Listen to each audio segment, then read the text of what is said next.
have the answer.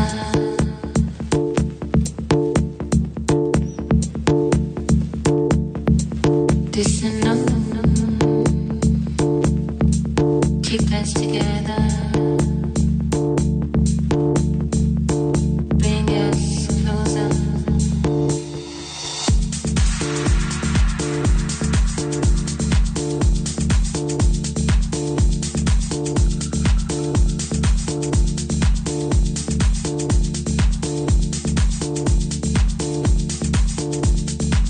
I only see what's gone.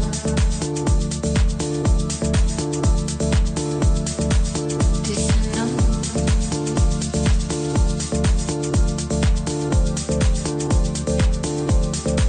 keep us together. Bring us closer. This and no, this and no, keep us together. Bring us closer. This and no, this and no, this and no, this and no, this and no, this and no.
All right. I think that means we are live. So hello, everybody, and welcome to our second annual Google Partnered Retail and E-Commerce Digital Analytics Summit. I am your host with the most. My name is Dom Villarreal. I'm part of the partnerships team here at InfoTrust. Been here for about 2.5 years now, and typically I'm the first interaction that a lot of organizations have with ours. So typically I'm the one who sits down with them to understand what does success look like, where are you currently at on your analytics journey, and then ideally how could InfoTrust help them get from point A to point B. Now, outside of InfoTrust, you'll catch me in the local downtown Cincinnati area where I'm located. I'm also a pedal wagon bicycle driver. I'm a big foodie, so I love to go to the local bars and restaurants, and of course, repping my Cincinnati Bengals, right? So enough about me. If you don't know InfoTrust, InfoTrust is an end-to-end digital analytics consultancy. And our main objective is to help our partners achieve digital transformation. And we do so by helping them advance them on their analytics maturity. Now, I'm not going to go into the full weeds of who we are, but I at least wanted to show you at least where we play in the space. We have an incredible all-star lineup today, including Neil Hoyne and Shweta Kulreshla from Google, Ritika Srivastava from Sally Beauty, Lucas Long from Tag Inspector, and a few of our own colleagues from the InfoTrust team. I'm very excited to have them all join us today. Thank you so much for joining us and just taking your time to talk about the latest trends that we're seeing in 2022. Speaking of which, this is our amazing agenda that we have today. So in a few minutes, I'm gonna be turning it over to Michael and Neil to open us up with a keynote. And then during the day, we're gonna have individual sessions. Now, these sessions can range from anything from Google Analytics 4 to privacy to the cloud environment and much more. And in between each session, we're gonna have 5 to 10 minute breaks. So that way you can use the restroom, you can grab a snack or the beverage of your choice, and really just make sure that you take in what you just heard from the previous session and then mentally prepare for the next session. So it's gonna be a lot of fun. Now, I will be remiss if I didn't mention all of the wonderful brands that have registered for today's summit. We cannot thank you all enough for continuing to join these and express interest in learning more about what's coming out in the years to come. It's because of your interest that we still do these with Google. So thank you so much for signing up and attending today. Now, a few things that we need to go over. Number one, you're going to see a form pop up in the chat below shortly. Now, this form serves two purposes. So first of all, everybody who joins today is going to receive a copy of our bestseller, Crawl, Walk, Run. And so by filling out that form, you're going to be able to receive a copy from our marketing team. And then the other reason is to enter the Peloton raffle. So basically, whenever you enter, we're going to see if you actually attended today, and that way we'll enter you into the raffle, and then you'll be good to go there towards the end of today's summit. The second piece is to make sure that you engage with the YouTube live chat. We want to make this as engaging as possible. So say hello to your fellow colleagues. Tell a little bit about yourselves. If you have any questions, our team is going to be monitoring those questions for you. And then if you have any thoughts yourself that you want to talk about, like GA4 or privacy, feel free to share those as well. But on that note, why don't we go ahead and get started, shall we? So for this opening keynote, I would love to welcome Neil Hoyne of Google. Neil is the Chief Measurement Strategist at Google, a senior fellow at the Wharton School of the University of Pennsylvania, and the author of Converted, the data-driven way to win customers' hearts, debuting on February 22nd from Penguin Random House. Along with Neil is InfoTrust Chief Growth Officer, co-author of Crawl, Walk, Run, and a great colleague of mine, Michael Lobin. Neil and Michael, thank you both so much for starting us off today, and I'll turn it over to you two. Thank you, Dom. Neil, good to see you, my friend. Hey, Michael, good to see you too. How are you? Very well. And first of all, congratulations on the book. Thank you. Thank you. Couple more weeks till it goes out, but it will be great. I kind of joked with you. I joked with the rest of the InfoTrust team. You went through this with the book. Writing was actually easier than publishing.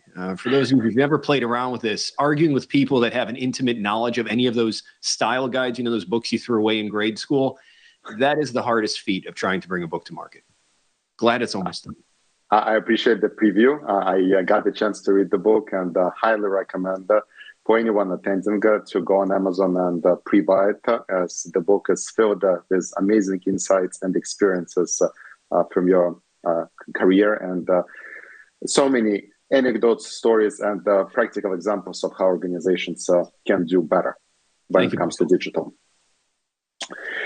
So, I was looking at the calendar, and I realized that the last time we did the session was in February of 2021. So almost a year have went by. So what are the key things that changed in the e-commerce arena over the past 12 months? What comes to mind? I thought last time we spoke, I thought we were on the way to returning to normal, right? You have the vaccines rolling out, everything should be back. And generally what I'm observing right now is that e-commerce companies are still trying to figure their way out. Now, not only do they have that whole issue with what's happening with the supply chain, what's happening with inflation, there's also those larger questions to say, what playbook do we follow? And we saw this especially in Q4 of last year, where a lot of companies are saying, well, look, how do we figure out what to price, what to offer, what demand will be, how aggressive we are in marketing versus not? We can't really use 2020. We think we'll be better, but we can't really use 2019. We can't really use 2018. Who are our customers? How do we connect with them? And so I'll encapsulate, and we can unpack these as we go through later on today, but let me give you the three basic buckets. Number one is companies are still struggling to figure out what is their playbook. How are they supposed to engage customers? How aggressive are they supposed to be?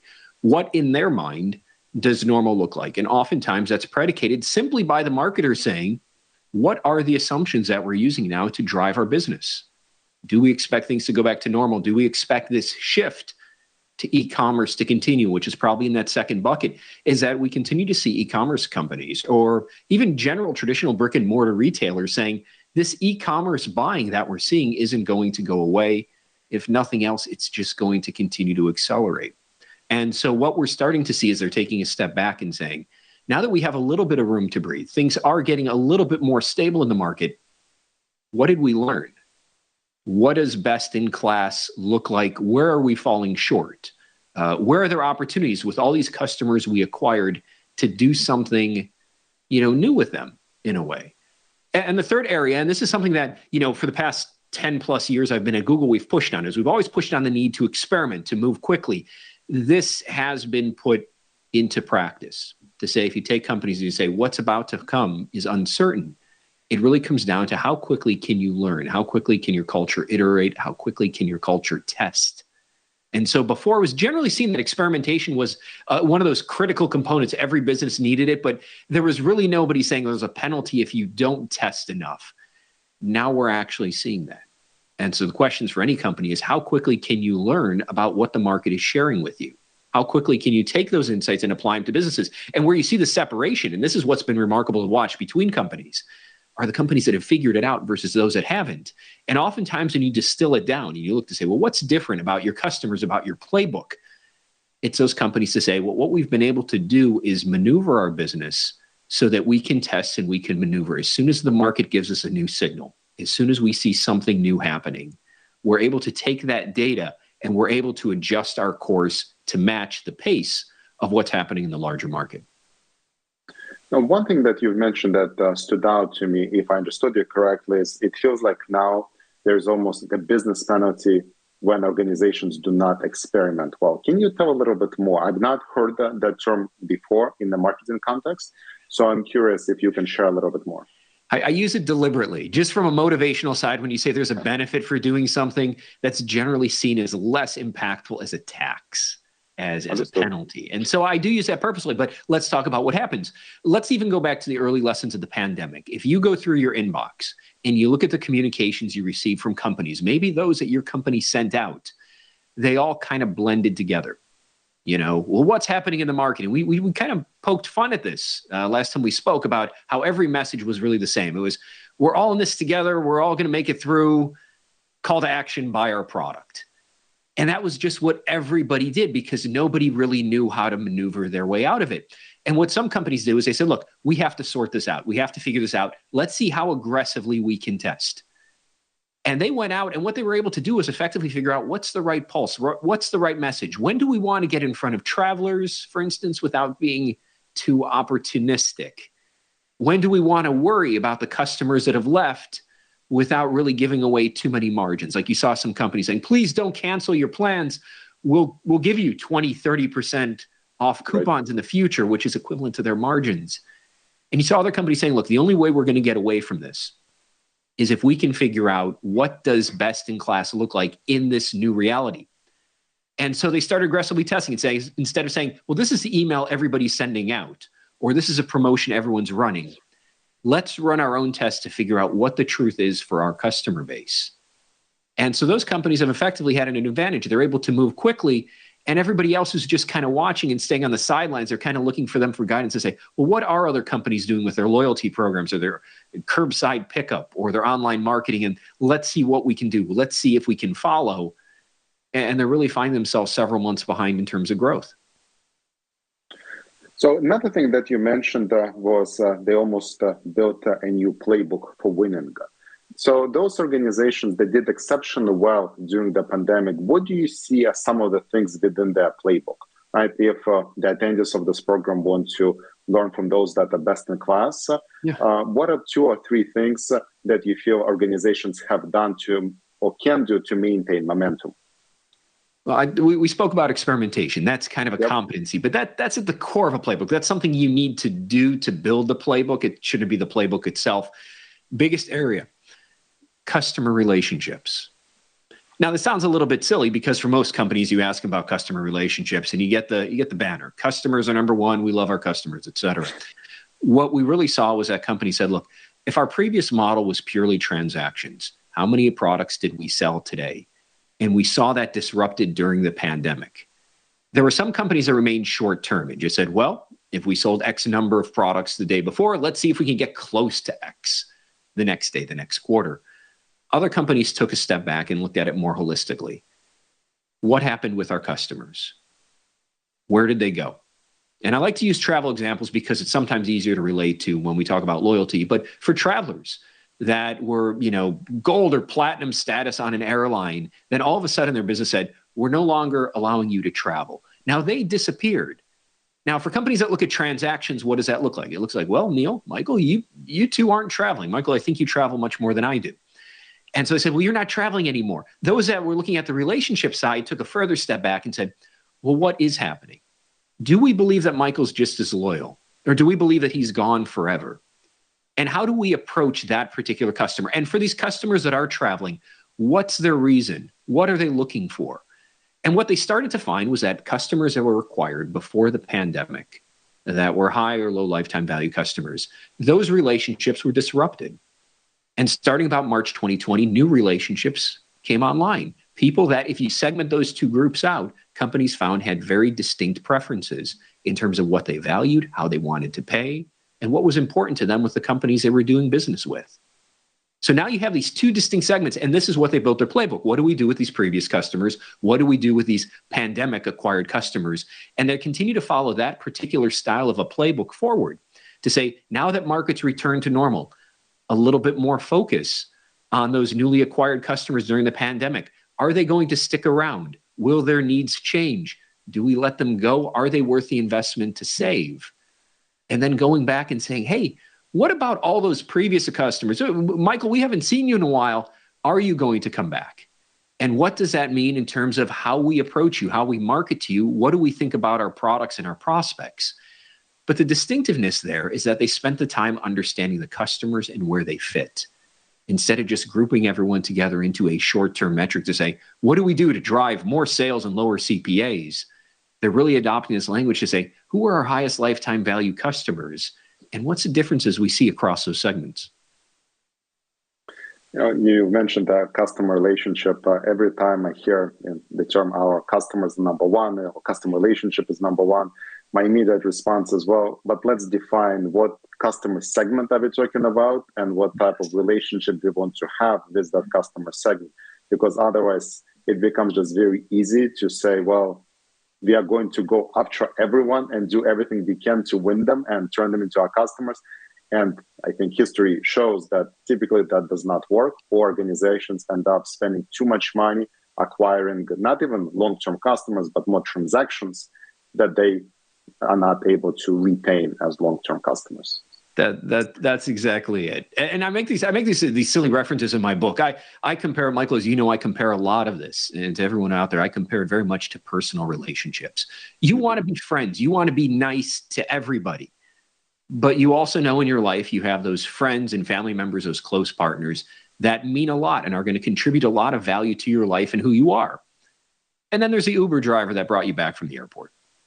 You can have a great conversation, nice friend. But you know, you're not going to call up when you have like an opinion to be like, what should I do next in my life? What should I invest in? You may call your friend, your family, your business partner. You may call your really great customers that are going to spend a lot. You're not going to call up the Uber driver and be like, yeah, you think I should move to Colorado or Texas? That's what everyone in California does now. You don't do it because they don't have that place. And it's the same with your customers. Some are going to be worth a lot. Oftentimes we just use this rule, 20% of your customers driving 80% of the value. What happens if you average that? Right, Michael? What if you say everyone's equal? You end up spending far too little on the relationships that matter and far too much on the ones that don't. So you've mentioned a couple of times LTV, a term that we discuss the importance of measuring LTV quite a bit. And we spend some time in the book also talking about customer lifetime value analysis and the importance of knowing who are the highest, the clients that you have that have highest customer lifetime value. But the question is, what do you do with the data over the past 2 years? Because if we do the analysis incorporating data from 2020 and 2021, for some it might look, I don't know, is the term wonky or strange or unusual, right? Yeah. Crazy. So how do we think about this? So the general practices and people, when we just talk about numbers in general, some people sit on that line to say, you always include the data. The data is what it is. And unfortunately, you see a lot of companies will be like, we're going to deem this an outlier and just exclude it. The importance, though, and the differentiation is fairly simple. Just segment your customers. If you group everyone together, it's going to be harder to pick up those nuances of those customers that were acquired during the pandemic. When I look at a company holistically, I say you include all the data that's available because you're still going to be in a better position than if you believe that everything was just like it was in 2018 or 2019. You include that data. But just when you're segmenting your data and you're looking at your customer preferences, don't keep all those customers in that big pot. Segment them out and look at how those differences are for customers acquired from March 2020 versus customers acquired previously. And what you're going to start to see are some of those trends that we discussed. you're going to see some of those earlier acquired customers behaving a little bit differently. But now here's the continuity. Here's what's really remarkable that we're starting to see. Now that markets are starting to recover, people are getting vaccinated, people are going back to work, people are resuming their normal lives as much as that's possible. We're seeing that those customers that were still high lifetime value in 2019 and early 2020, before this all started, when we look at how valuable they are to the businesses today, the specific amount may be different, but we're still seeing that they're high value customers in the future. And so those relationships still persist. And in fact, one of the largest studies that I've seen looked at lifetime value over 30 years. 30 years, a lot of disruption, a lot of products came out, a lot of different trends. The internet came out.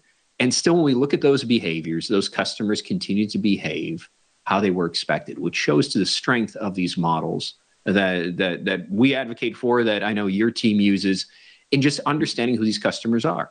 So the answer is keep that data, but just be aware that you shouldn't pile all customers together. Segment them by the dates they were acquired, and you're going to see different attributes and different behaviors from those segments. But you need to have the infrastructure, you need to have the tools in place to actually do it. So would the practical exercise be to look at our customer data, those customers that perhaps had high customer lifetime value before pandemic, let's say before 2020, and say how many of those perhaps over the past year or 2 years have not shopped with us? Right? For whatever reason, during this time, they dropped off. Is now an opportunity for us to figure out, well, maybe this is a time for us to re-engage. Maybe, to your point, they're not gone forever. Something happened. But now let's try to go back and reestablish that relationship, because there was something very special about that group of customers and the relationship that we had with them. That's exactly it. And it can be more than just sales.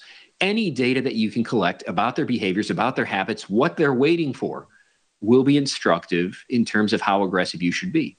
You know, for instance, maybe you have some people that are not willing, and again, going back to that travel example, just because it carries forward, that aren't ready to travel just yet. Now, part of the reason why I don't travel, I have held status on 2 airlines. I haven't traveled because Google has not really returned to office yet. And so we're not traveling anywhere. And so that's my reason. So you need to hold on a little bit longer until I'm actually going to come back. And then you're likely going to see my travel patterns resume as they were before, at least relative to other customers. I'll spend more than others will. But you need to understand that. And so really what we're saying here is the first step is really to understand who your customers are and how they're behaving. The second step is to indulge a little bit of your curiosity and ask them why. You know, don't just assume that these people are gone forever, that they need X or Y from your business, but to go out and actually collect more data about what's driving their behavior. And again, just as we talked about with lifetime value, the importance of segmentation. Don't go to all your customers and say, what are you thinking? But pick out and segment those customers and say, what are the needs of the high lifetime value customers? Those customers we haven't seen in a couple, 18, 24 months. What do they need? When are they going to come back? And let's keep a close eye on them. And maybe for those customers that left, we don't care as much about them. We can still collect the data, but they're not going to contribute a lot of value, even if we were to win them back. One thing that you've mentioned that I took a note of, I think it's a very powerful question. What are they waiting for? And I think as part of any retention strategy, when we are trying to determine why a certain segment of customers maybe is not buying from us anymore, is to ask ourselves that, right? What are they waiting for? Whether in our organization, what has to change for them to come back, or perhaps in the environment, what are the things that need to change before they're able to come back? But just to be mindful of that, I think can be quite valuable for organizations. Oh, absolutely. And I'm not only understanding that, but also, again, this is where that theme of segmentation continues to carry forward. When we look at companies and we go back to that concept of a playbook, some companies are approaching this idea of customer re-engagement retention as a very blunt instrument. Let's do this for everybody. You shouldn't. You really need to understand the responsiveness to individual groups to the promotions that you're trying to offer. Again, if a company wants to come back and be like, look, Neil, we will give you this if you come back. If it's a really good incentive, I may come back just to take advantage of that promotion or that offer. But that's really not the behavior you're trying to drive. You're trying to drive better growth, better profitability. And so across these different segments, you want to understand not only what's holding them back, but what's the appropriate promotion and what's the appropriate timing to re-engage those segments. Otherwise, you worry that in a year, 2 years from now, what we're going to be talking about is how a lot of companies ended up giving margin during this point of recovery because they were just so anxious to get these customers re-engaged to check that box. And so they ended up being a little bit more aggressive than they should have in what they were giving away. So let's dive in a little bit more into this idea of the first-party data collection and the value exchange. Yeah. I think by this point, it's safe to say that all of us have seen a pop-up banner or two that says, if you continue and buy from us today, we're going to give you 20% off, or we are going to give you another type of discount. And to your point, right, I typically don't shy away from using those, even they're advantageous. But I do wonder, I'm likely buying some of the stuff just because of a very steep discount that I'm getting, and chances are I will not come back at the regular price, right? So I'm not the type of customer that they actually want long term. So what are the right questions to ask, and maybe what is the right time to ask those questions to get that first-party data and not overwhelm your users? And again, focus on getting information, not just to generate one-time transaction, but to start that relationship, to start that conversation. All right, so here's confession time for you, Michael. For at least one of the companies that's on this call, I have at least 30 different identifiers, because every time I come to your site, you give me that, like that pop-up you described, it says, give us an email address and we will give you 20% off. I have a new email address every time I go to the site because it's worth that. Pro tip, you add a + into Gmail, you can create more email addresses. It's great. And if that's what it takes, then I'm happy to do it. Why wouldn't I? Sure. So when we look at that, what it really is it's not necessarily that companies are making a huge mistake. I think that is, but I think the precursor to that is simply what they incentivize. A lot of companies will incentivize new customer growth at all costs. And that's measured in their systems by how many new customer accounts were created, how many more email addresses were obtained. And it almost starts a vicious cycle. And this is unfortunately the reality for a lot of retailers, is that there's not a great incentive for retailers to look into their own data to find out if this is happening. So if you're in charge of an acquisition campaign at a retailer, and this has been the practice of your customers, do you really want to go back to the organization, raise your hand and say, so out of the customer numbers we thought we acquired, it was actually 60% less, maybe more. And so companies aren't looking at it. Now, so how do you make that transition? Do you not simply collect emails? Do you not use that as a metric? This is where new customer acquisition and lifetime value play hand in hand. If you're acquiring a whole bunch of customers, but these customers are only one-time purchasers, they're not going to come back, they're not going to spend, they're only going to use that coupon and buy things on discount. Lifetime value is the only way you're going to pull that out.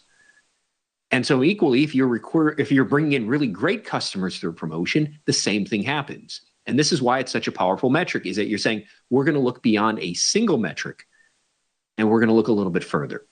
So that's part number one. This is where these things start to come together, is that now you have a way to really pressure test, whether it's people following you on social media or signing up for email on your site, or simply people you were acquiring from, say, affiliate or paid search campaigns. Now you at least have a diagnostic guide. I don't care if you're bidding on it or not, but now you have a guide in your dashboard to say, are these customers ever going to come back? And if they are, why? If they're not, why not? Now that's the first part of the first-party data, but there's a larger story here with first-party data, which is not only this intersection of customer data, but what we see happening in privacy. Now, there's a lot of ways we can explain it. I can give you an alphabet soup of CCPA and CPRA, and there's legislation in Virginia and Colorado here in the States, everything that's going to change the way we interact with that first-party data. But I want to simplify it down the best that I can. What we're really seeing with first-party data is that customers are asking for a different exchange. They're saying they want to change the terms of the deal they have with retailers. They're saying in the past, companies have just vacuumed up as much information, trading it amongst themselves and third parties, not necessarily being clear about where that data is going or how they're using it, and unfortunately, in times, losing control over that data. Now, customers went actually, and Salesforce did a great survey on that, where they found that nearly 70% of customers were actually willing to share more data with companies, even given these circumstances, but they're asking for something different. They're asking for three things. One is transparency. What are you capturing? What are you doing with that data? Just have to tell them. Second one, control. If I decide to go my separate ways, can I have my data back? If I don't like what you're doing with my data, can you delete it? Or if you get something wrong, can you change it? And so the third thing that they want to know is they want to know what's in it for them. What's the value that they get by you having their data? So oftentimes these vague things, we'll help you personalize our products and services. We'll be able to surface better recommendations. Those are not cutting it for companies anymore because consumers are asking more questions. If you really want this information, if you want to give it to me, I want to see how the experience is being improved. I want to see what these products and services you're building, how is our relationship strengthened? You know, it's kind of like if I ask you a question, Michael, if I'm like, hey, Michael, are you going skiing this weekend? You're like, no, I mean, you're in Ohio. Maybe you could travel somewhere and go skiing. But then your next question will be, why do you want to know? And if I just say, oh, no, just curious, that seems a little bit suspicious, but that's what a lot of retailers do. It's like, give us all your information. What are you doing with it? No, don't worry. We'll tell you next time. That has to change. Now, a lot of companies, admittedly, haven't figured this out. So the first playbook we're really dealing with is a pandemic playbook, what we do with these customers. The second one is this first-party data playbook, which is to say, as a retailer, how do you incentivize customers to share information with you? What's the value in it for them? How do you message it to those consumers? What's the right time? What's the right method? What pieces of data do you need? What do you need to give back? And how does this differ just as lifetime value across different audience segments? Everyone's going to have different motivations for where they want to share data. And a lot of these questions are uncertain, but in first-party data, these are the questions that need to be asked. Because a lot of companies are just following, the language of the law. This is exactly what we need to provide. We can't copy this. We can't share that. The more proactive companies, the ones that are market leading, are ones that are saying, we need to figure out today, if we're getting an email address from somebody, if we're giving them a coupon, if we're asking them to tell us more about other companies and competitors they shop with, how are we improving the experience and the relationship we have with them? And to highlight three things that you mentioned, again, transparency, control, and value exchange. And I think value exchange, when I think about it personally, it's the promise of the value exchange and then the delivery of that value exchange. And what I mean by that, I tend to shop with one retailer and reading their policy of why they collect certain information about me. It always states, collect this information to personalize and make your online shopping experience better. Something along those lines. And out of curiosity, I started visiting that website every week just to see what are they actually personalizing. And I started to notice nothing actually changed. So they keep promising this, but then I do not have a single node of evidence that this is actually what's happening. And I suspect a lot of times that's, not a lot of times, but at times that's the case, right? The promises, because organizations want to believe that at some point they will be able to do this type of personalization, they will be able to do deliver this type of experience that our customers actually want. But because it doesn't always happen, customers tend to lose maybe faith, or the wait time is over. It's like, well, you've been promising to make my experience better now for a year, and I still look at the same homepage as the person next to me. So are you really delivering on that value exchange? Most companies, Michael, that's a great example. Most companies are not. I mean, honestly, I would be happy if I saw a company that's like, look, we're going to collect this personal data from you simply because we want to sell you more shit. Like, at least you're being honest with me. You're telling me what you're doing with that data. But I appreciate that because companies need to have this honest confrontation online. Go through, and seriously, internally, you don't need to mention this to your customers. Go through this data line by line that you're capturing and saying, how are we improving the relationship we have with our customers that's not directly related to selling?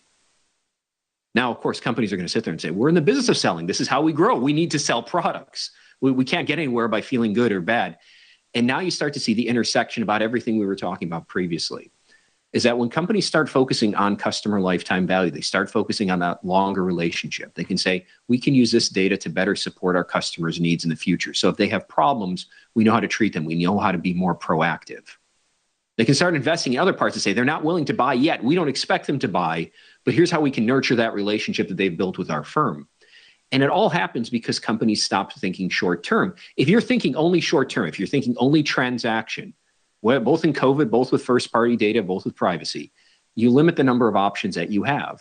Because really you say, we can only do one thing at this moment. What is the highest priority for our firm? It's to sell, get them to buy. And so that data is used claiming to personalize, but it's used to sell.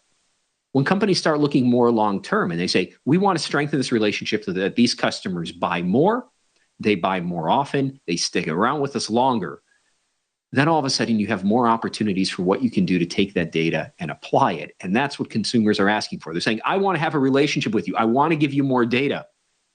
But just tell me that you're going to do something that's strengthening our relationship, that makes me feel better about your brand. Then here's the next product I should buy. Which goes back to your point of system of rewards. A system of rewards for me personally is something I started using maybe over the past just couple of years. One of my colleagues, who is our chief operating officer, he often says, well, if you want to achieve this type of pattern or this type of behavior, what is the system of reward? And I think it very much applies here, right? When we simply say, well, we want to sell or we want to generate X number of transactions over Black Friday or whatever the holiday might be, right? Well, if those are the actions that will be rewarded, that might not actually end up bringing you long-term customers. So thinking holistically and making sure that the whole organization works in tune to same system of rewards, to the same priorities, sounds to be like a very important thing to execute. Just even having that awareness in your organization, Michael, is a powerful tool. Because you may be sitting there being like, well, what is that right value exchange? What do I need to provide them? Is it coupons? Is it promotional offers? Is it sales? Where we are right now in retail is these are the early days. This is the infancy of it, where companies are starting to explore, which means simply asking that question, starting to understand what your customers perceive as value is enough. Remember, the goal here is not to be perfect. That's going to take years, decades to figure out exactly what consumers want and what that balance is. But you just need to be better than the companies you're competing with. You need to be able to build more of that trust, more of that transparency, so they share and feel comfortable sharing more of that data with you, and you have more signals to act on than the competitors, the people that you're bidding against in the auction. And so it's not a perfect answer, but I guess a lot of these messages that we're talking about really is just getting started, doing something to improve your learnings with this idea of being, this is where the market is headed, and at least what you should focus on. And I think for many things that we're discussing today, and especially the next fun topic, it's often not about having the perfect answer because we might not know what the answer might be, but it's consistent process of finding it out. Yes. Yes. And just making sure that process, again, is better than your competitors. What's that? That one story. It's like you don't have to be able to outrun a bear. You just need to be able to outrun your friend who's also running from the bear. It's the same thing. You just need to be a little bit quicker. And I hope that takes a little bit of pressure off all of you, because where I sit right now and I look at the market, companies are moving in this direction, but by far a majority of them are looking at first-party data, are looking at privacy as purely a legal concern. Legal, tell me what I can capture and what I can't capture. Tell me what I have to put on the bottom of my page. I encourage you to take a step back and think more holistically to say, how do you build a plan for really understanding what your customers want? That transparency, that control, and that value. So let's talk a little bit about that. We touched on CCPA, GDPR, all of the regulations that are happening in the United States, and quite a bit that's happening around the world. There's typically something in the news almost on a daily basis. How should retailers be ready or get prepared to the next phase of this privacy-centric marketing landscape? We spoke about some of the larger themes around what companies should think about, at least from the C-suite, from the executive level. Most practically is that companies need to put some type of assessment in place. And we're just talking about the nuts and bolts of privacy, some type of assessment that gives you a sense as to where you sit. What data points are at risk? Where are there opportunities? Where are there biases? How will these changes affect your system? And the reason why I like the idea of putting together a comprehensive plan and actually engaging on that more than individual piecemeal is because then you actually feel like you have a better sense of control around the problem. All too often we see companies saying, well, Apple changed this or Google changed that, or this state is changing this. And they approach it, they form a small group and they just approach that one problem. And generally what we see is companies that build a more holistic assessment to understand how all their systems are coming together. They feel better prepared that when additional changes come up, that they've already done the research to know where it's going to poke and where systems are going to bend and break. And so I'd like to see more of that in the market, to be honest, of companies that had a more comprehensive understanding as to how all these things come together and how it's going to impact their business. than simply being very active. To your point, every day there's a new news story and we start to think, well, what does this change? Thank you. Now, in light of all of the changes that we've been discussing today, are there any organizations, if somebody is looking for what best in class looks like, any organizations that come to mind for you and why? You know, it's hard because there are a few companies that come to mind, but they kind of look at this kind of stuff as their secret sauce. Okay. Right? They want to be ahead of the market. They don't want to wave their hand and be like, everybody come follow us. This is the secret to our greatness. But I'll give you a sense as to what to look out for. Number one is start with your experience as a consumer. When you're going and engaging with these sites, and going back, Michael, to that example you gave, where you start to see these nebulous messages, you also will pay attention to those that you see doing a slightly better job. When you look at iOS devices that have that ugly opt-in screen, if you have an iPhone where it says, do you want to share data with this company? And that's all you get, versus some that try to give you messages beforehand to say, we really want to earn your trust. Here's how we're going to connect and use that data. When you request your data from companies, and I encourage you to do this as well, look at differences in their process. Can they actually identify you as a consumer through a single identifier, or do they need you to give you 10 different pieces of information so they can try to figure out who you are?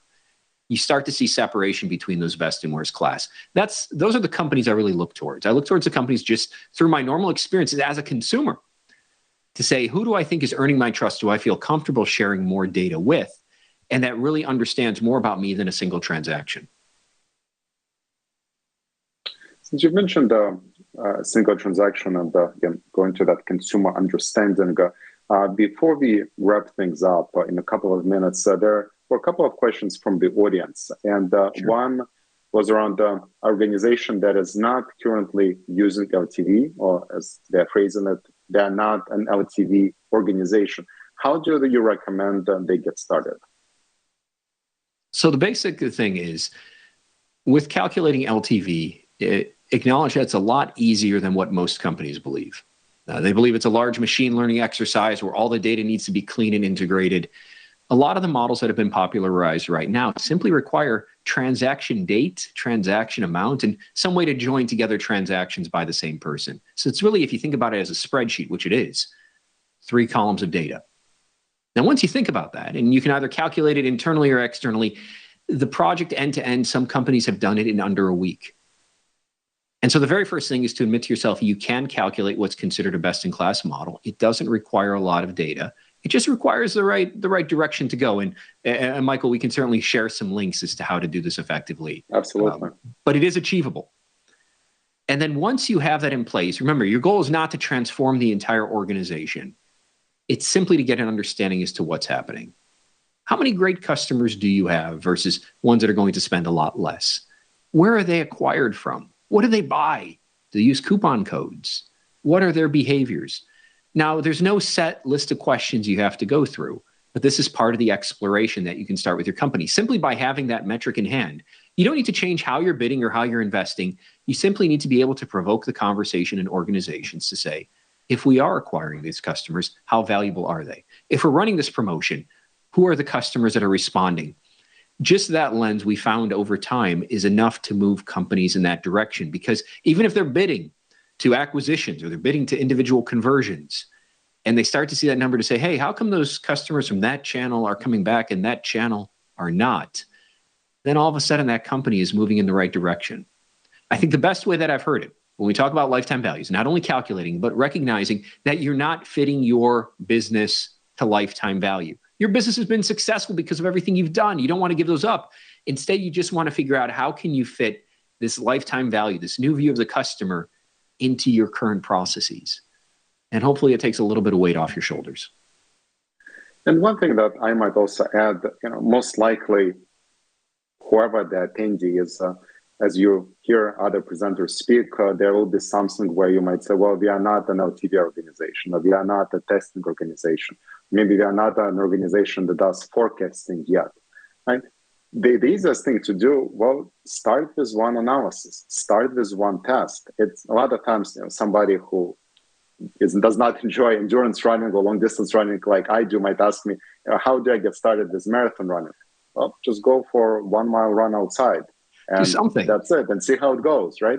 Yeah. So I think here is a lot of times we want to say, well, we need to be best in class, and we need to do it before the end of the quarter. That might be challenging, not impossible, but might be challenging. So start building an appetite, start with small experiments, start with analysis, and see what that first customer lifetime value project will bring you, right? What are some of the things that you did not know before or were not aware of might showcase? And that's a good start. That's exactly it. And for every company that I meet with, when you're looking at the definition of a company that is data-driven or a customer lifetime value-centric company, it's never 100%. It never is. We're only human. But when you look at companies, you'll be like, they are more data-driven than the people they're competing with. They are more data-driven because they did that 1 mile run while everyone else is thinking about it, planning out their perfect path to running a marathon and not executing.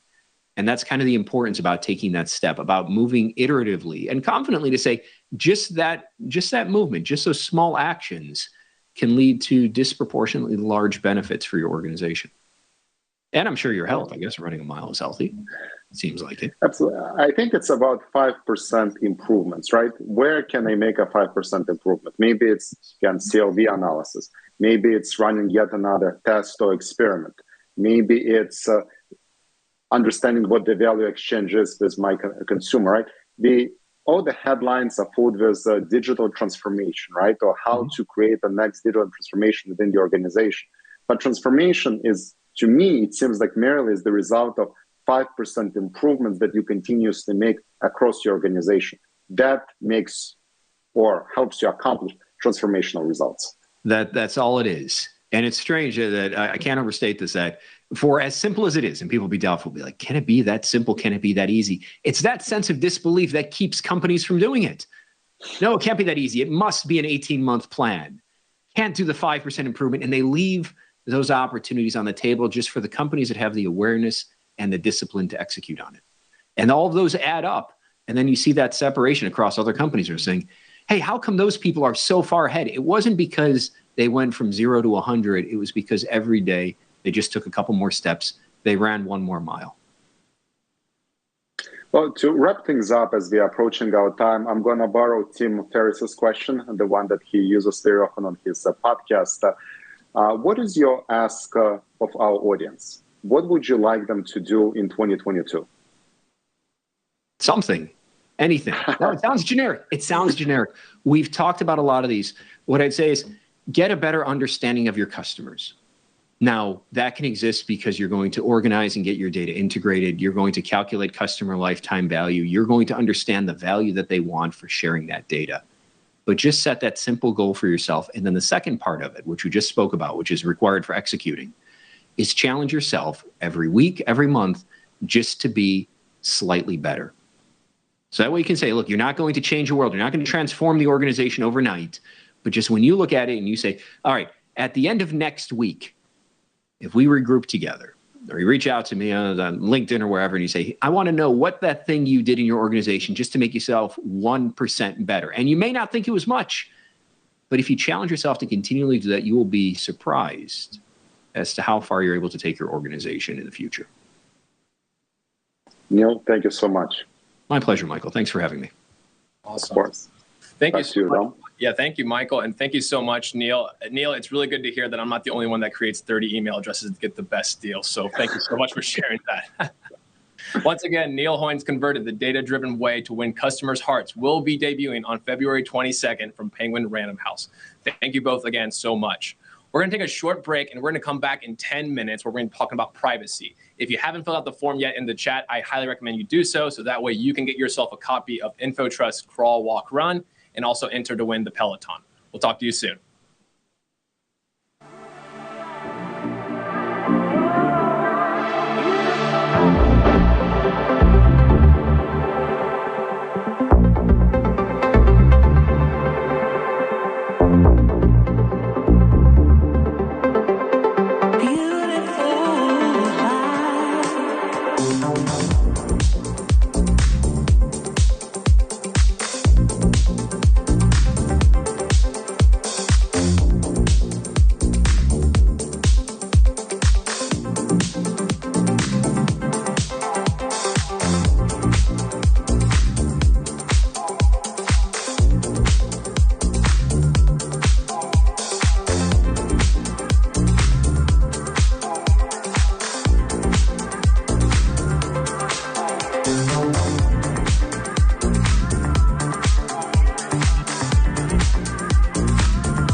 got the answer.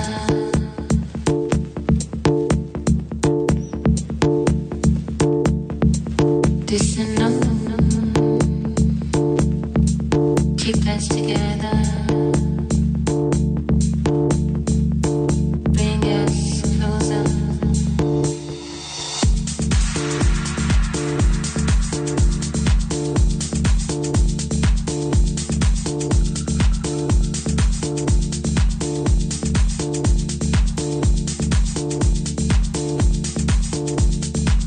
I only see what's gone.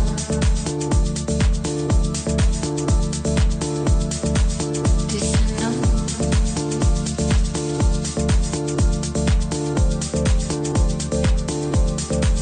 keep us together.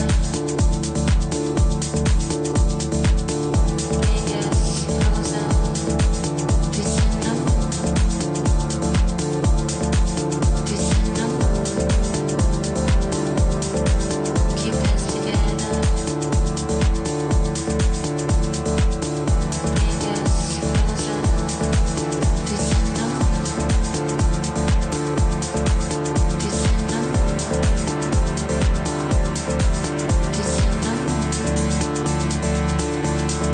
this and no, this and no.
All right, all right. Well, thank you for coming back. So we're going to dive right into our session on media measurement and optimizing in a privacy-centric environment. And for this, I'd like to introduce Lucas Lawn. Lucas is a product manager at Tag Inspector and is passionate about all things data privacy and also a fellow Cincinnati Reds fan. So Lucas, I'm excited to hear this. Take it away. All right. I'll get you that third all right on there, Dom. Thank you very much. Thank you, everyone, for joining here today. As Dom mentioned, my name is Lucas. I work with a large number of global organizations on data strategy, specifically as it relates to privacy. So what I want to cover here today is specifically the topics of media measurement and optimization in this new privacy-centric environment that we're really moving into, and a lot of you are already in today. Now, how we'll go through this, we'll explore 4 of the primary challenges that organizations are kind of facing today, as have been expressed through a number of different questions and engagements. And then we'll start to talk through some of the various different solutions and recommendations in order to address each of those challenges. So let's jump into the first challenge. And this is the one that we hear a ton about, the impending deprecation of third-party cookies, specifically Chrome dropping support for third-party cookies in the next couple of years. The timeline is always a little bit hazy, but basically this translates to organizations struggling with the concept of having difficulty with measuring the full customer journey and being able to accomplish any kind of cross-channel measurement for the various different media and advertising campaigns that are being run. Now, traditionally, any kind of data integration across multiple sources, in this case for the web across multiple domains, it would require some sort of a key value to marry together those data sets. So to do things like associate conversions on your owned and operated websites back to clicks and impressions on publisher websites, that's really the impact of this cookie apocalypse, as a lot of people like to term it. Now, the reality is, for a lot of you that are joining us here today in the retail space, this future state is already a current state. If you look at general statistics of usage of browsers like Safari, as well as browsers like Firefox, that have already deprecated support for those third-party cookies, it constitutes about 25% of overall internet usage. With many retailers, that proportion is far, far higher. We work with some partners where that proportion of users leveraging technologies that have already deprecated third-party cookie support is up to 60% of their overall site traffic. So when we talk about these different strategies, and when you're kind of reading about and thinking about what are we going to do when third-party cookies are gone, you're probably already doing it, what you are going to do when third-party cookies are gone.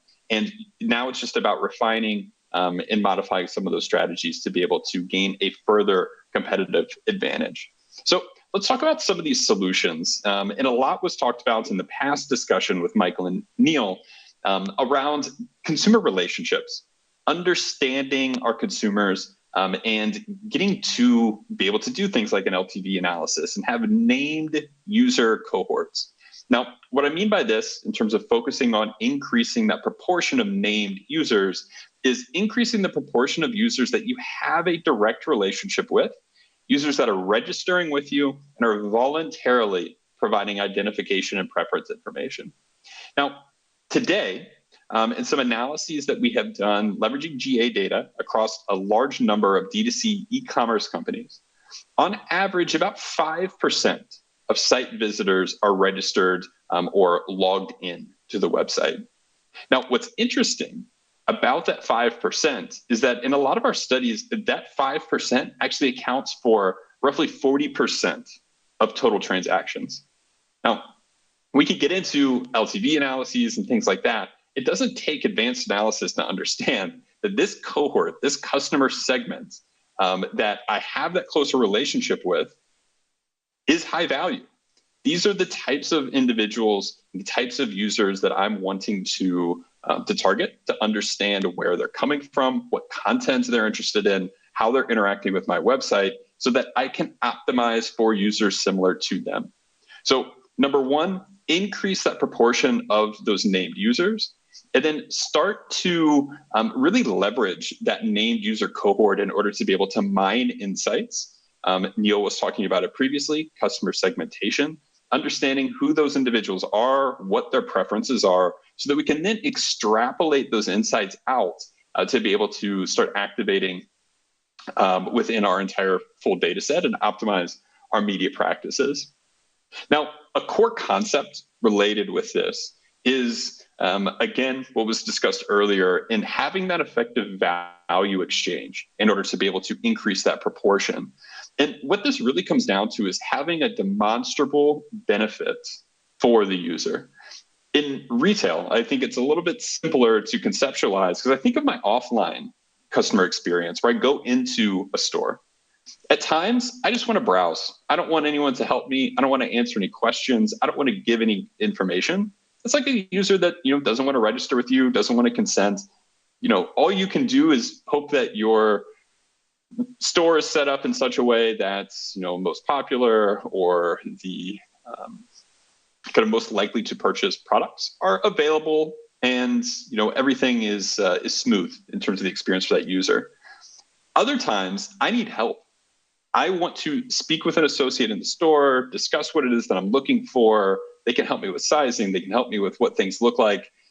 That's the type of experience that you can have with that registered user, where you can understand the preferences, what they're looking for, past history, as well as use your expertise from general observation and just understanding your users in general in order to be able to provide that better experience. But having that demonstrable benefit within the value exchange with the user is critical in order to be able to increase that proportion of named users, which you can then really leverage for measurement as well as activation use cases. Now, another concept here that I just want to introduce is managing your own first-party identifiers. Now, when I talked about activation or even leveraging those first-party identifiers in order to accomplish measurement use cases, we're talking about things like clean rooms. There's a number of other type of identity resolution solutions out there on the market. And all of this really drives for that need for that first-party data integration.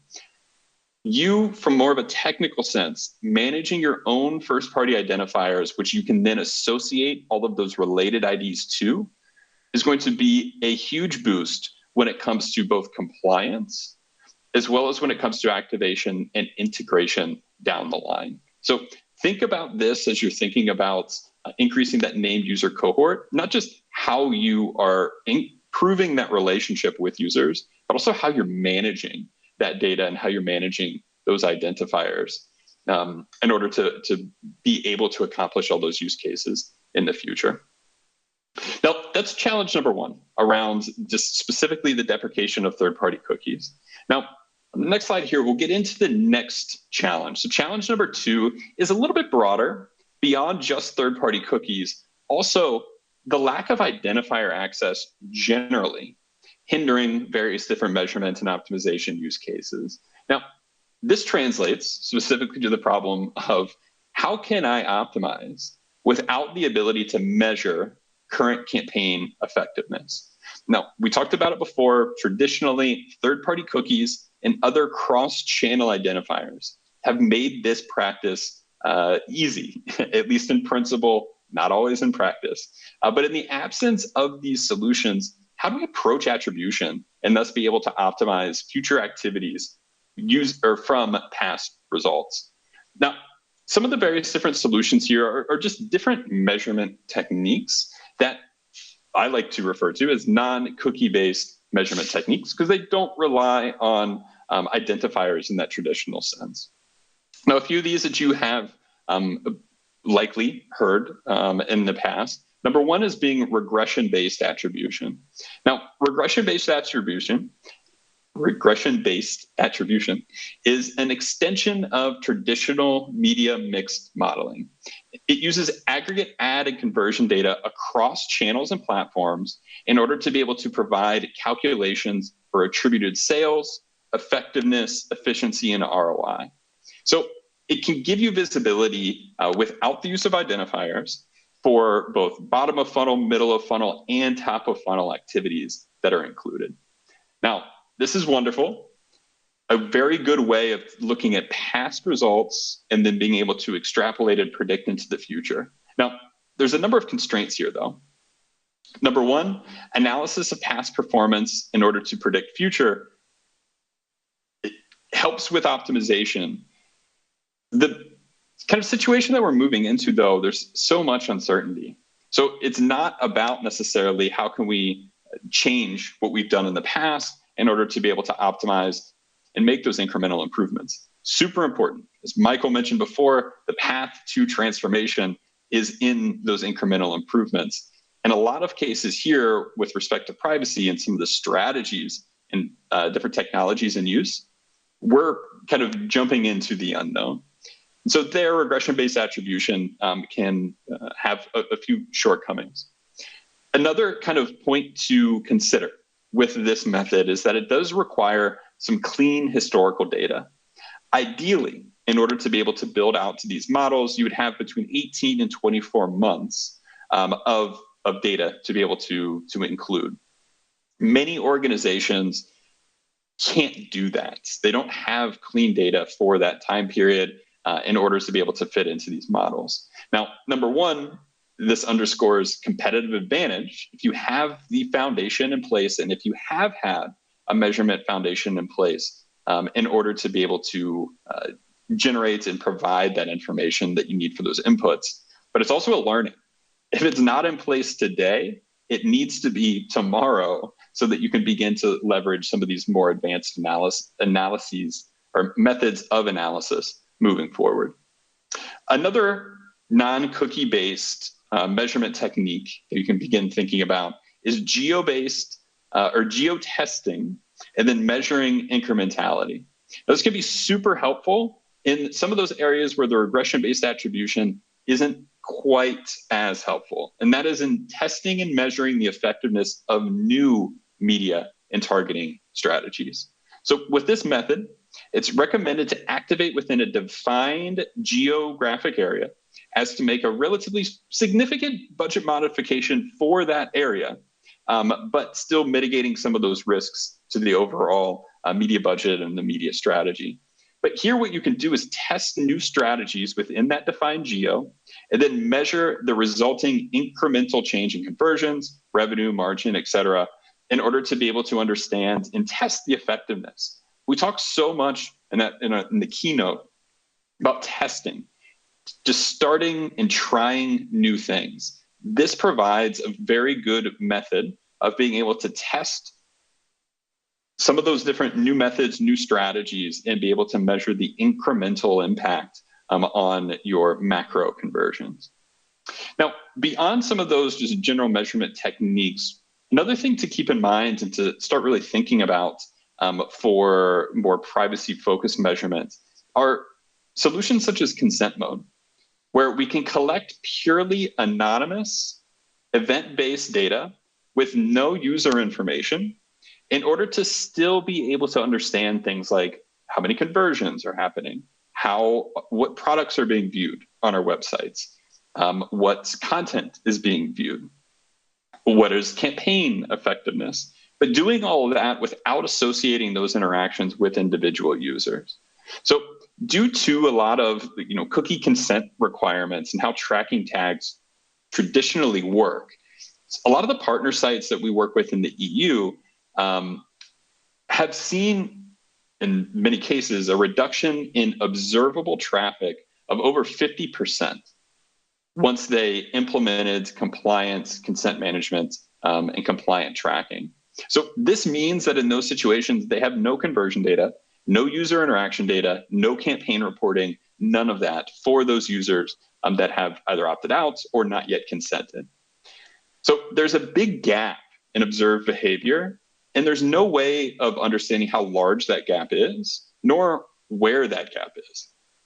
So these types of consent mode and anonymous tracking solutions allow for that anonymous collection of interaction data. So for consenting users, cookies are still set, full reporting is still available. But for these anonymous instances, all conversions are visible, all interactions are visible, campaigns bringing users to the site are able to be analyzed. There are technical solutions to still be able to associate site acquisition in the campaigns and creative that's bringing users to the site with conversions. so that we can still maintain that measurement foundation, extrapolate our insights from our named user cohorts, as we talked about before, extrapolate those out to our overall data anonymous user base as well, and then still have tracking, at least at the interaction level, for our entire digital property audience. And then finally here, thinking about leveraging those insights, as mentioned before, from our named user cohorts, and then extrapolating that out to the full data set. Now, again, available via those consent mode types of solutions, the combination of identifiable user interaction data plus that anonymous user interaction data allows for modeling and then robust campaign reporting. But beyond just out of the box, or not out of the box, but beyond new solutions provided by various different partners you're working with, such as consent mode, it's also possible to start to derive these insights and extrapolate these insights within your own owned internal first-party databases. So understanding, again, those characteristics of high-value consumers, and then analyzing campaign effectiveness and media effectiveness through the lens of those high-value users. So not just generally optimizing for the campaigns that are bringing the most users or leading to the most conversions, but analyzing for our most valuable long-term cohort, what channels are they coming from? What content do they consume? What preferences are they indicating to us through things like loyalty club memberships and questionnaires that they may be answering across our digital properties? Taking those learnings, internalizing them, and then actioning on them in order to derive insights, one for measurement purposes, but then also for activation, when we start to understand and create audiences within a lot of our various different partner platforms. Now, beyond this, we can also leverage that use of named user cohorts or our named user database, or those who have registered with us, via the concept of clean rooms. I know I alluded to this before, but essentially clean room technology allows you to bring your first-party data sets and then combine them with the first-party data sets of partners, and then at an aggregate level, start to understand and evaluate and measure campaign effectiveness, see impressions, associating those activities of those users on the partner website, so on the publisher website, associate those with conversions on your own websites. So we can start to generate channel-specific insights through the use of these clean room technologies, and then start to, again, extrapolate those insights out across our entire data set. Now, beyond those measurement solutions, we also have concepts such as optimizing specifically for campaigns, creative, and cohorts, or consumer segments, instead of for individual users. So in the absence of user identifiers, it's no longer possible to optimize for each of our specific users. It's now only possible to give yourself the highest probability of delivering the right message to the right audience at the right time. And we do this by optimizing for campaigns and optimizing for creative and optimizing for individual customer segments instead of for each of the individuals. So analysis that you can start to do is such as this creative is most effective for these audience characteristics within these channels, or the purpose propensity for these particular products is highest for users coming from this type of content. Now, combining a lot of these different advanced measurement insights, we can layer them on top of each other in order to optimize our media strategies. And that really becomes the requirements in this new privacy-centric environment, as opposed to just something that we're attaining to. Now, a big point here is a prerequisite for this is standard first-party defined tracking parameters. In order to derive insights that we can extrapolate to across channels, or how we can measure and start evaluating the creative that we're using across channels, or audience effectiveness, or our customer segments across channels, we have to be able to you have to have a very well-defined campaign tracking taxonomy that's leveraged for all marketing and advertising activities. Again, this can allow you to understand how certain creative is effective for certain audience characteristics within Google, and then be able to test those same targeting combinations, say, within Facebook. But in order to derive and pull insights from clean rooms, from our first-party data sets, from our named user cohorts, and apply them really holistically, it takes a lot of that standardization and the standards to be in place and actively used. Now, beyond this challenge of the lack of access to user identifiers, we then get into the third challenge, which is expanded opt-out rights for users, as well as an increased exercising of those rights. So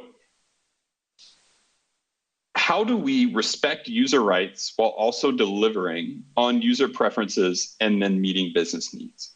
Now, according to Ipsos Global Trends Survey, which was included in Google's recent Privacy Report ebook, 91% of internet users aged 16 to 74 say they are more likely to shop with brands that provide offers and recommendations that are relevant to them.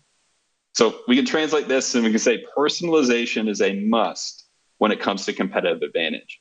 Now, meanwhile, most estimates indicate that ad blocker usage sits between 30 to 40% across users in the US and the EU. It's also estimated that between 30 and 40% of users decline cookie consents on EU retail websites when presented in a compliant way. Studies are also further indicating that Apple ATT opt-in rates are as low as 25%. Now, a lot of these are kind of specific to situations within Europe, but new regulatory requirements coming into force in 2023 in the US further expand a lot of user opt-out rights and their mechanisms via which that they can opt out. So solutions, how do we, given this reality that people expect personalization, but yet are unwilling to consent or allow for the collection comfortably of the data in order to be able to deliver that level of personalization, how can we make this work? So some of the solutions here, number one, relationship with the user. We talked about it quite a bit today, but better transparency. So it is clear exactly what data is being collected and how that is going to have that demonstrable benefit to the user. It's clear there's that disconnect between expectations and then the understanding what is necessary in order to deliver those expectations. It's kind of like a consumer coming to me and say, I want you to bake me a cake, but I refuse to give you the sugar, flour, and eggs necessary to create it. A huge reason for this lack of trust and understanding about what data is collected and how it's used is also highlighted, again, by the study within that Google Privacy Report. Only 21% of study participants feel that they have extensive knowledge of the information that's being collected about them. That transparency piece is not there. There is not the understanding that I need to provide this. It is going to be used for that, which is then going to have this benefit to me. And it is being proven time and again with the studies, as well as some of those examples that Neil had pointed to before. Organizations that do make this clear and invest in this relationship are seeing higher rates of users opting in, providing that information, and then they're able to measure and activate more effectively. A few additional solutions here. Number one, that anonymous data collection that I mentioned before with consent mode. And really what you can think about for personalization, both in targeting as well as on site, is if you bucket users and think about them as named users, where we have past behavior, we have provided preference information, we also have first-party insights with which we can use to personalize their experience and personalize advertising to them. Our second bucket is we have consented users. There we can use past behavior as well as first-party insights in order to be able to personalize their experience. And then finally, we have anonymous users, where we're left with only those first-party insights that we're extrapolating out from that named user cohorts. So anonymous data collection makes this possible, and it allows for a lot of that modeling that's going to be able to reach our entire user base. Number two, that need to optimize with insights for the context versus the direct observation of the user. Some of the things to think about here is starting to conduct propensity modeling for products, interactions, content. Understand what are the indicators which have the highest correlation with purchase, and then start to optimize for each of those pieces. So layer these insights on, develop the puzzle pieces that are necessary in order to be able to put together to really develop those insights and then be able to action on them. And then measure that campaign effectiveness, not just on clicks and macro conversions, but also with micro conversions and those high propensity behaviors. We'll jump to the final challenge now. And this is the one that so many people are getting stuck on right now, which is there's so much uncertainty. Where do we start? We talked about a lot of solutions in a very condensed kind of time period here, over about 20 minutes. But what can we really focus on in order to be able to make those leaps forward when we still don't know exactly what the end state is going to be? So a few different solutions to really prioritize. Number one, first-party control of first-party data. It's important to truly own and control your first-party data. This includes interaction data used for media measurement. You need to really lead and leverage insights, not just the data, as that primary fuel for media effectiveness. It's important to develop your own competitive advantage capabilities with a lot of that advanced analysis, propensity modeling, and additional insights that you can start to really action and leverage. Number two is that the foundation is critical. And this includes both the measurement foundation. We cannot optimize that which we do not measure. So your data collection architecture, have those consistent standards. But this also includes the foundation for capabilities. You need to have those pieces in place that are going to allow you to derive insights from your named user cohorts, from your anonymous data, anonymous interaction data, that you can then begin to leverage in order to truly evaluate those campaigns through that privacy-focused lens, and then be able to activate for audience creation as well as personalization. And then finally, we need to define and implement and ingrain standards. A lot of these advanced analyses and a lot of these measurement techniques rely on clean historical data, as well as they rely on data from a lot of sources, so a lot of integration. The only way to be able to accomplish these different activities is to define, implement, and then ingrain data standards. The final piece here is just, Neil mentioned it before, evaluating areas that are the highest risk to you today. So undergoing that analysis in order to be able to prioritize your effort. So asking questions like, how are you measuring media performance today? How reliant are you? How reliant are those techniques that you're using on third-party technology, which might be impacted by privacy changes?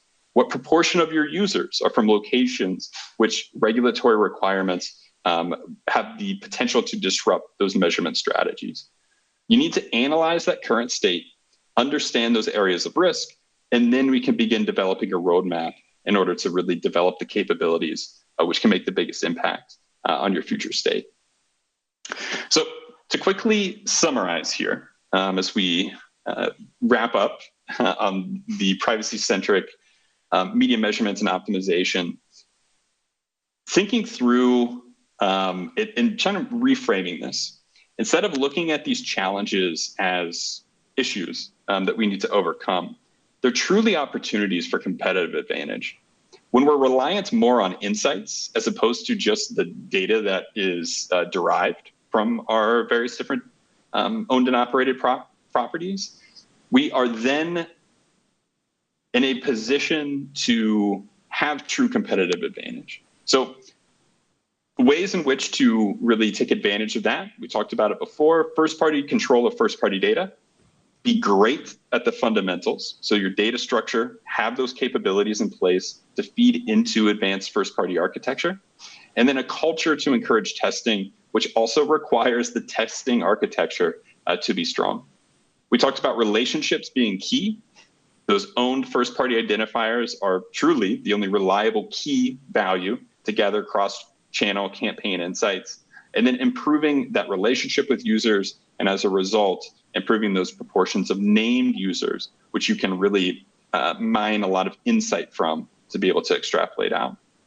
But finally, make sure that you are prioritizing the privacy preferences of consumers and respecting or upholding that promise of privacy with consumers, making that a core component of that brand messaging.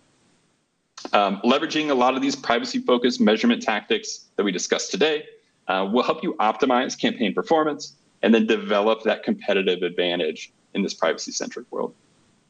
Wonderful. Well, thank you so much, Lucas. It's a joy to listen to you always. And I know that there may be a lot of questions that come from this. So if you do have questions, please make sure to put them in the chat. My fellow InfoTrust colleagues are actually monitoring the chat and we'll be able to answer them for you. So feel free to use that. We're going to take a short break and we'll be back in 5 minutes to talk about improving your digital experience. See you shortly.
Hey, it's just me. We are back and we're going to dive now into a hot topic in the retail industry on how to improve your digital experience. Now, to deliver this advice, I'm pleased to welcome Ritika Srivastava, Digital Analytics Manager at Sally Beauty. Ritika helps the organization to measure the costs, benefits, and effectiveness of the website and apps, both on the B2C and the B2B sides, with the aim of improving the user experience and converting more visitors into customers. And Ritika is joined by my colleague, Courtney Fenstermaker, who is a D2C strategist and team lead here at InfoTrust and a great person overall. Courtney and Ritika, can't thank you both enough for joining us today. Please take it away. Awesome. Thank you so much, Dom. And of course, thank you so much to Ritika for joining us. We're really excited to talk about this very timely topic. I'm ready to jump right in, but before we do, maybe just give a quick summary of Sally Beauty's journey with digital analytics. Sure. Thanks for having me, Courtney and team, and I'm really excited to be a part of this conversation. So, well, digital analytics journey has been really interesting at Sally, especially for me because I joined back in 2020 and COVID was hit. There was a spike in cases and our stores got closed for a couple of months. So at that time, we did have our digital assets, but then post-COVID, data and analytics just became more prominent in driving strategies across both sides of the business, which kind of helped in setting up the stage for my role as well over the past 2 years. So that's like the first interesting thing. And the second thing I would say would be, as I said, both sides of the business. So I am kind of referring to the B2C, which is the sallybeauty.com website and app, but as well as the B2B side of the business, which is cosmoprofbeauty.com. So it's very interesting to work at this time on both, different kind of user base. When you look at the user journey or you're looking at the purchase patterns, how different it is. When you look at the data and insights, you see the major difference. When you look at, let's say, the data points like abandonment rate or just the checkout funnel in general, you will see how different approach that we have to take as a team to analyze the data. And that's just, juggling between the two sides just makes our job really fun at the same time. Yep, absolutely. And thank you for sharing that history. I think it helps color in what we'll be talking about. So just jumping right in, over the last 2 years, obviously a lot of brands have been talking about how do I bring that in-store experience and the online experience into one, building this omni-channel strategy. More recently, though, a few months, weeks ago, you're starting to also see really large retailers actually talking about separating retail and separating e-commerce, closing some stores. So would be interested to hear what Sally Beauty's perspective is on how to kind of bridge that gap in store versus online, bring them together or separate them.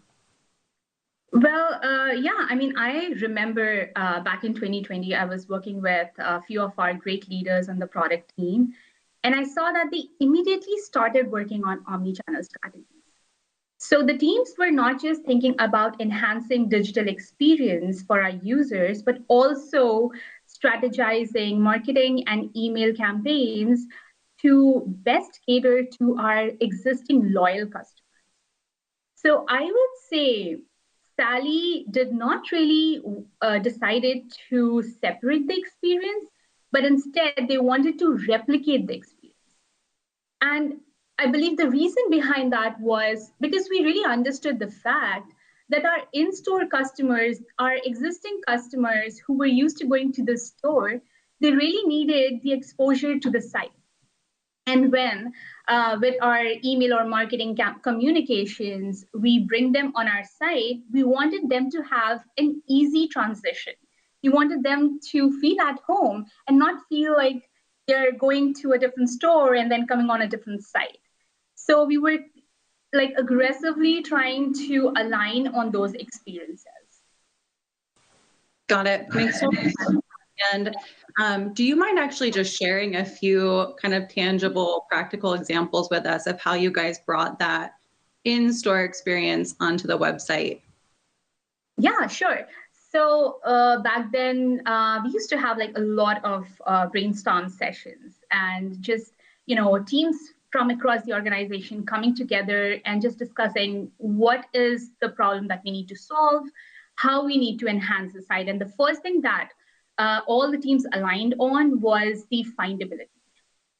So if a customer, let's say, goes to a store, they know where exactly the product would be because you have aisles in a store, and every aisle is dedicated to a product category. So you know where to go for a women's hair color versus a hair care product section. So we kind of wanted to have the same experience on the site. So the first thing that we did was to pull a lot of data around navigation and search features on our site to see what exactly is the click-through rate for those features. To see are the users, which product category are they clicking the most versus clicking on the least? Are the primary categories and subcategories organized in a certain way or not? And lastly, the terminologies that we were using, is that relatable to the user? Are they able to find their exact product going on to that PLP through a navigation or not, a listing page? And we did the same thing with the search function as well, just to see what keywords they are typing in. And based on that keywords, are we suggesting them the right product in the search results pages, or the right article that they want to go to learn more about how to color their hair, or which product that they should purchase? So the data that we gathered really helped us to make a significant impact and improvement in our navigation. And since past 2 years, I think we've made a lot of progress and positive impact. So that's one initiative, but there was another one, actually a big one. And I'm sure like all the companies must be working on it during that time, but Sally really acted quickly, and that's like really commendable on their side.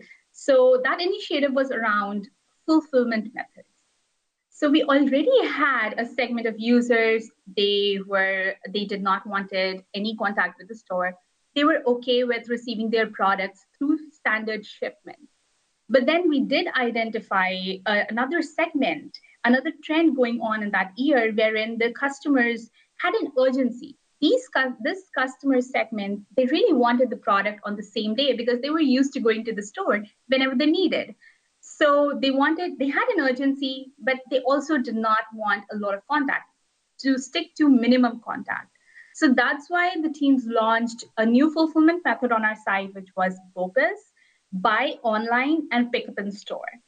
And through this, we really helped solve a lot of pain points of our user segment.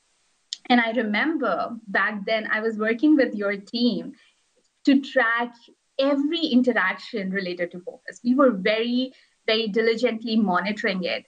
We were tracking and monitoring even the errors related to BOPIS. So if they are having any friction point selecting a store, or they're having any friction point with the inventory. And that's when we did find an issue around the out of stock error messaging on our site, as well as a confusion among the users around eligibility versus availability of a product. And through this data, again, the product team was so quick to act on it.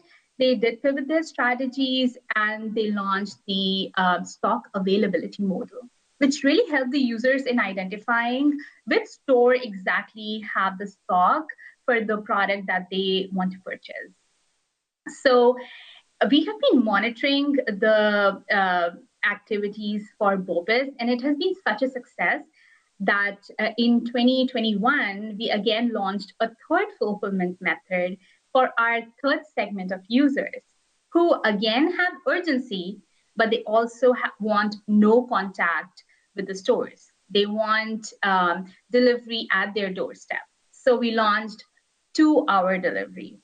And we've been following the same process. We've been monitoring each and every interaction, as well as errors regarding to our delivery, as well as BOPIS. And I think the main part of monitoring is that once we launch this initiative, we don't have to like sit back and move on to a next initiative. We do move on, but you have to take into consideration that you have to go back and see if the initiative that you launched is still working or not for your audience base. So that's why it is a continuous process, and you already know, because we've been working on like improving the tracking and just evolving our approach on it. Yes, definitely know all about the process we've gone through. And I have to say, I love the fact that you guys as a brand really knew you had a strong in-store presence, and you thought about what are the different really strong customer-centric touch points in the store, and how do those manifest themselves on our website? How do we kind of bring that experience over? Something as simple as a navigation. When you build out your website, of course, you put your navigation in place, but thinking about things like the aisles and the shelves and how that coordinates, it's sometimes not something we think about as retailer e-commerce brands, that kind of spot where those come together. So I love that. Also, as someone who loves BOPIS, like you said, I think a lot of retailers have started to lean into buy online, pick up in store. Same thing, just kind of really encouraging everyone to think about, like, you guys got BOPIS and you rolled that out. It was super successful, and it would have been very easy to stop there and say, hey, we met the customer need of they don't feel safe and comfortable yet to go in our stores. What can we do? How can we bring that online outside of just ship to me when they have that kind of same day urgent need?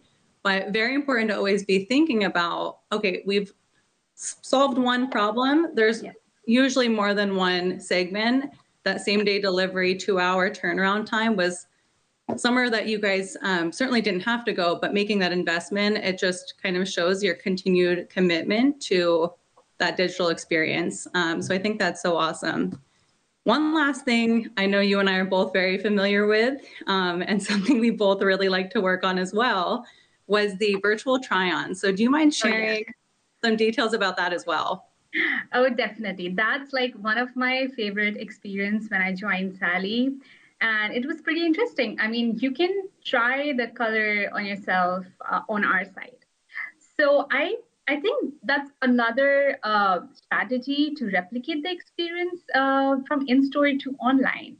Because what happens when you go to the store? Like from my personal experience, I've seen my mom, covering her gray hair. She used to use boxed hair color, but I never knew like what's a developer, what it does, and what kind of volume do we need to use. So when I went to the store to color my pitch black hair burgundy, I was pretty confused. And I took my mother-in-law as well. And when we connected with the sales rep, he kind of really guided us well. And it was pretty interesting that the developer level was pretty different for both of us. So I think that level of assistance and basically understanding what would look good on your skin tone or on your face, your haircut, it's really hard to get that information when you are on the site browsing for that product. So our virtual try-on experience for hair color, it gives you that ease of experiencing that color. Right? You can switch on your camera or you can select a model and experience the color on yourself. And that really helps in making the decision for the user.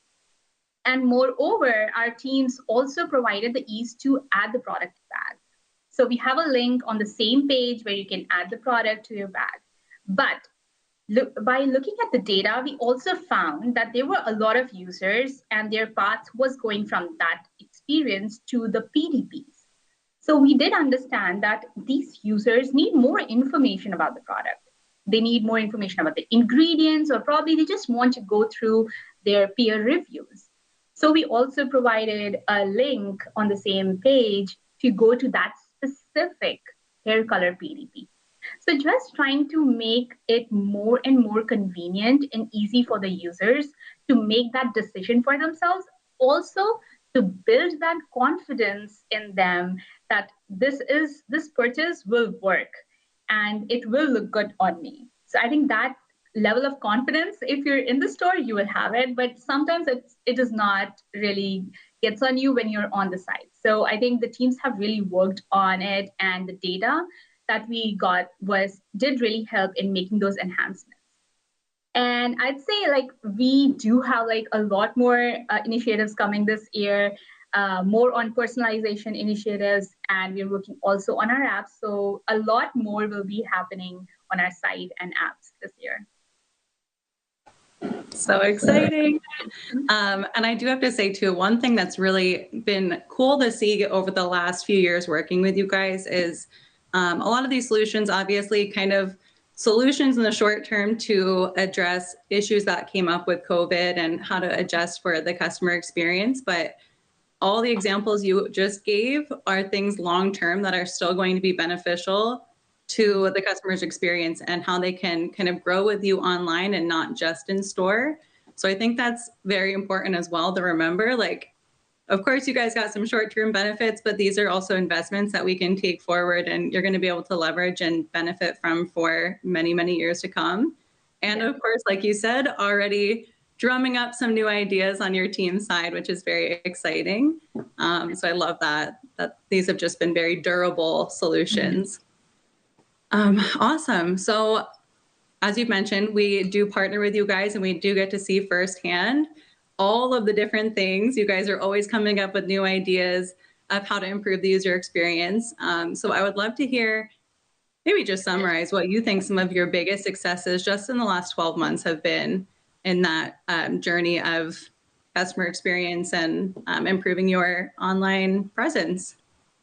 Well, according to me, I think the biggest success has been all the teams across the organizations trusting the data, making data-driven decisions. I think that's a very critical aspect in any organization. And not just from the teams, but also this communication coming from higher up, from the management, that we have to make data-driven decisions. We need data for every ideas or every implementations that we do. So when the communication comes from the higher up, it just helps in driving that change in the culture. So I think that has been the greatest success in the past 2 years for our organization, especially. And the other thing would be the companies, the employees, the teams have started working together and not in silos. I see that for every meeting or for every idea that we want to discuss or for any analysis that our team does, we discuss it or we brainstorm it with the paid digital media team. We combine with the customer marketing team or the UX and the product team. So everybody comes together and develop ideas. So you get different perspectives from each and every individual person. And that just helps in developing the best idea for your organization. And I think the last one would be our A/B test efforts, how much we have evolved in the last 2 years, because that's another critical part of digital, because any idea, any enhancement that you're making on the site, you need to support it with some data. That could come only when you test it with the live audience, so that even if you are being asked or questioned on your idea, you have justification of whether it would work or not. So I think these have been like a couple of successes in the past 2 years. Yeah, absolutely. And having the data-driven strategy, the testing, like absolutely huge successes. I think really one of the core reasons you hit right on it of success that you guys have is that you are not keeping these decisions also just within your data team. Your marketing team, your product teams are involved, and kind of getting that perspective from each stakeholder group and having different insight into what to try next, I think is really what's driving so much innovation within the company. So super commendable. It's not always the easiest thing to do because everyone has an opinion, but I really think that is what plays into why you guys have been so successful with everything you've shared, even just in this conversation today. So we are coming close to the end here. So before we close out, thanks again for just sharing all this advice. Do you actually have kind of one summarized piece of advice for anyone who's trying to continue to really grow and improve their e-commerce, their digital practice right now? Well, I'd say have a clearly defined process, because you can generate as much ideas as possible, but if you don't have a clearly defined process, a roadmap, both short and long term deadlines, holding each other accountable, things could get messy. So always have a clearly defined process, include everybody in the conversations early on. It's very important. That's what we've been doing. And another thing would be, I mean, this is a funny thing, but you've seen how high the churn rate has been across all organizations. I would say documentation. Like, that's the biggest thing. Document everything, because it's easy to translate the information and onboard any new member at your organization. So you don't forget why certain things were implemented on the site, or certain calculations around, let's say, annual impact or ROI was done. So you have everything jotted down, documented, so that you can translate that to the next person who is there in your team. Yeah, absolutely. I think everything we've talked about today has been super timely. That piece especially, very, very timely, with thinking about the Great Resignation, as we call it. I think everyone who's watching is probably shaking their heads yes right now, that they are feeling that pain too. So totally agree. I think that's really a amazing piece of tactical advice to take away around, for some companies, all these ideas are in these people's mind and they're just running around and they're have so many great initiatives going, but getting it on paper, just in case someone does leave the organization, having a record of it, having something that really shows all of the stuff that you've been working on, that the next person can take along, is super critical right now. So yes, couldn't agree more with that. And I think probably the most timely piece of advice right now over anything else. So thank you for sharing that. Yeah, no problem. Awesome. Well, I think that captures everything I wanted to get. I do have one last question that I love to ask because it's just super fun. Always one last question. Always have one last question when we're working together. So also would love to hear, if you're listening along, throw your answer in the chat, because it will be very funny to hear. What is the weirdest thing you bought when COVID first hit? Oh my God. Okay. Online, leave your home. Okay. Yeah, I think vodka. Lots and lots of vodka. Don't judge me. I am not an alcoholic. I don't even consume alcohol. But we were just so scared back in 2020 that we will run out of hand sanitizers that we bought cheap vodka. And it's still in our stock. So I guess like where to come to parties. I guess everyone knows what they're getting for holiday gifts from you for the next 2 years. That's awesome. Thank you so much, Ritika, again. It's been awesome just getting your advice and hearing what you guys have been working on. And with that, I'm going to pass it back to Dom so he can lead us all into another break. Thank you. Wonderful. Thank you so much, Ritika and Courtney. The virtual try-on sounds really interesting. I've always wondered how I look as a beach blonde, and now I have the opportunity to find out. So I'm definitely going to give that a try. Thank you so much. So we're going to go ahead and go into our next break. We'll be back at 2:05 to be talking about GA4. Again, if you have any questions or want to talk about your weirdest COVID purchase, put that in the chat below. We'd love to see that. But we'll be back in 10 minutes.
Bring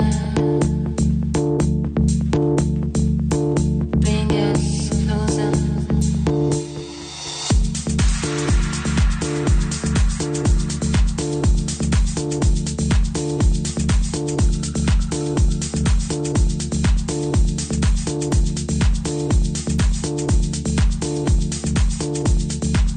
I only see what's gone.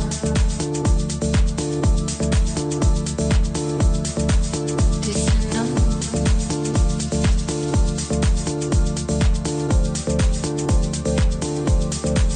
Keep us together. Bring us closer. This I know. This I know.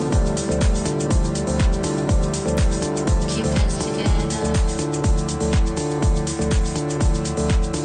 Bring us closer. This I know. This I know. This I know. This I know. This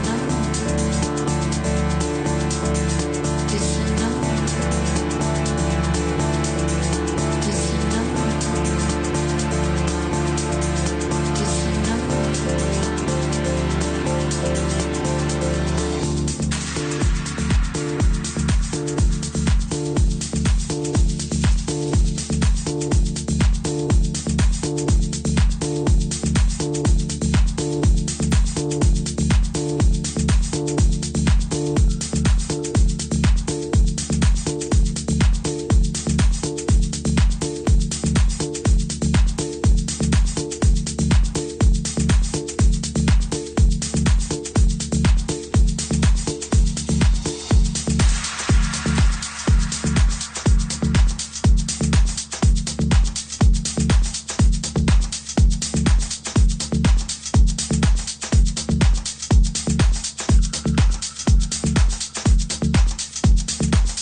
All right, all right. Welcome back, everybody. And if you were curious to know what my COVID purchase was, it was bourbon.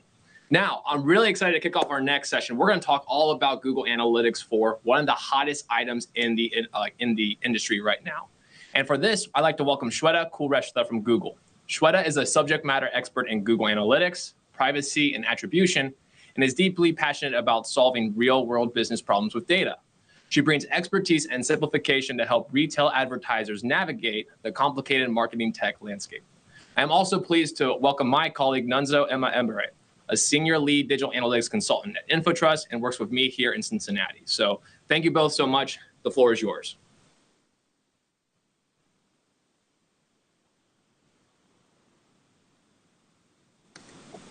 Thanks, Tom. Good afternoon, everyone. Really excited to be here and really excited to talk to you about GA4. Sorry, I'm experiencing a slight technical difficulty. Give me a second. I'm sorry about that. Awesome. So we are ready to rock and roll now.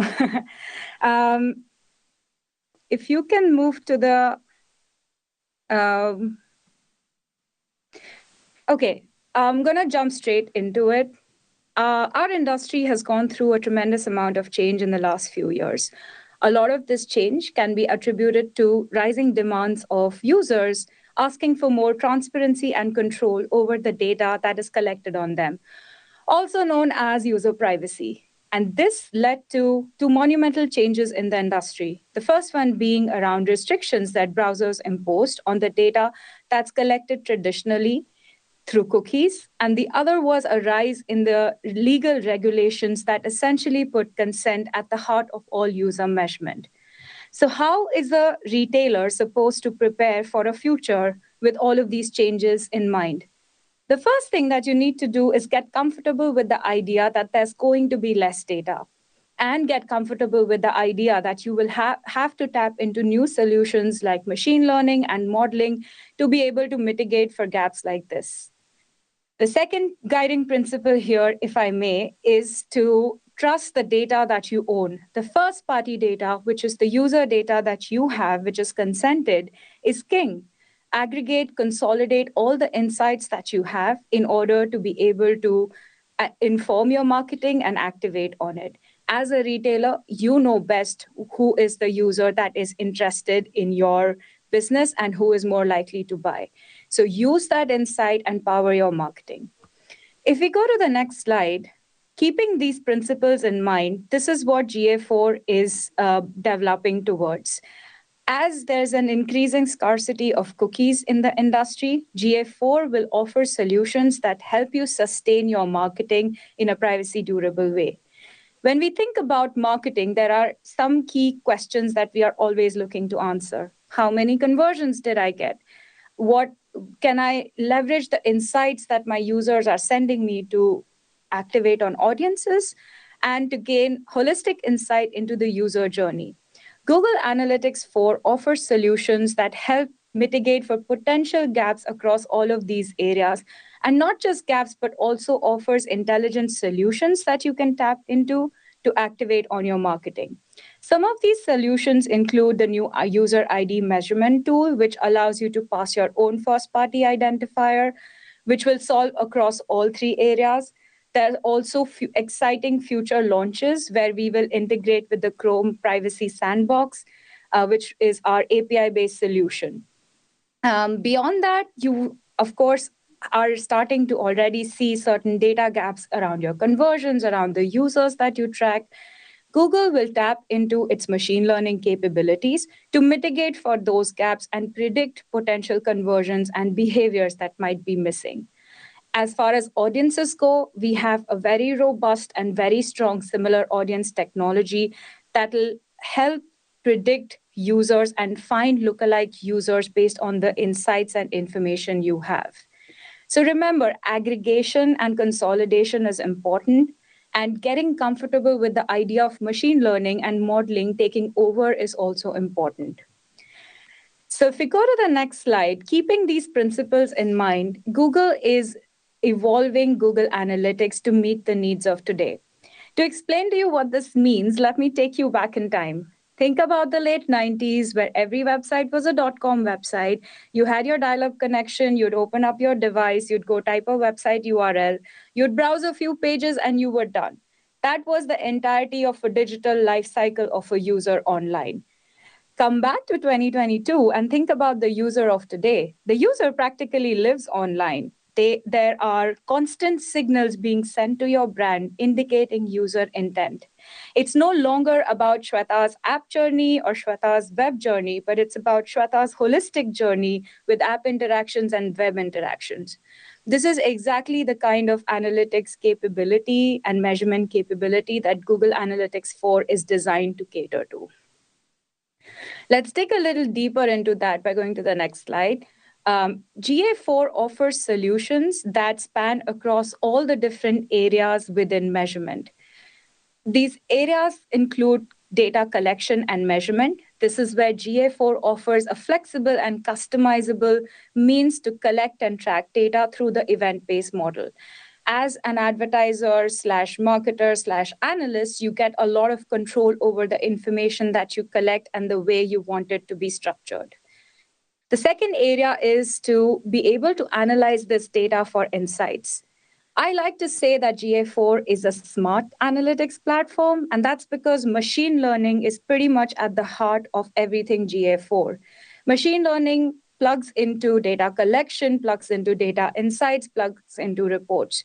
So if you are a retailer, I would advise you to set up GA4 today to allow the platform to collect enough history so that our ML algorithms or our machine learning algorithms can train and customize the insights to your business needs. Moving on from analysis, the third biggest area in measurement is, of course, being able to integrate your data. It is all about consolidation and aggregation, as I had mentioned earlier. GA4 offers powerful integrations across our entire advertising and marketing platforms with very powerful capabilities, which is low effort and easy to activate for a retailer out there. Beyond the advertising and marketing platforms, there's also data import and data export capabilities. So you can plug in your third-party data, bring in that sweet customer data that you have and those insights that you have into GA4 to be able to activate on it. And the final area under measurement is, of course, activation. We do all of this so that we are able to action on it and get smarter about the way we market. Activation spans across leveraging these insights, leveraging the machine learning insights, and enabling audiences or bidding to conversions across our marketing platform. With these are the various value propositions that GA4 has to offer across the different areas of measurement. If we go to the next slide, let's put a retailer lens to it. So as the platform stands today, there are tons of exciting features that have launched across each of these areas. Most of these features are already available or are in a whitelist phase, so you can start leveraging them. Under collect and measure, you have two very durable identity spaces, that's Google Signals and User ID, which you can leverage to deduplicate and reach users across platforms. For those of you who aren't familiar with this, User ID functionality allows you to pass your own first-party identifier into our ecosystem, and that becomes the primary identity space that will be leveraged to measure users. This gives you a lot of control over consent management, over user management, and generally it's a more robust identity space to work with. Google Signals is an in-UI button that you just need to toggle on. And once you do that, you're giving Google permission to bring in all that cool consented Google user signed in insight into your GA4 platform, which will help you deduplicate users across different platforms. Under analysis for insight, we very recently announced that data-driven attribution is now the native attribution logic in GA4. This is default, so you have data-driven attribution crediting your cross-channel, cross-device data and giving you the most comprehensive insights possible. In the future, there will be capabilities to be able to action on these insights too. Under the integration section, one of the most exciting integrations that has been announced for GA4 is the integration with YouTube. YouTube is traditionally a mid-funnel or an upper funnel channel, which does not really get its due credit when evaluated against other click-based channels. With this integration, you will be able to bring in engaged view conversions into GA4, which will level set the playing field a little bit to evaluate YouTube a bit more fairly. The other integration capability or exciting capability that exists with Google Analytics' integration with Google Ads and DV360 is the ability to bid to GA4 conversions.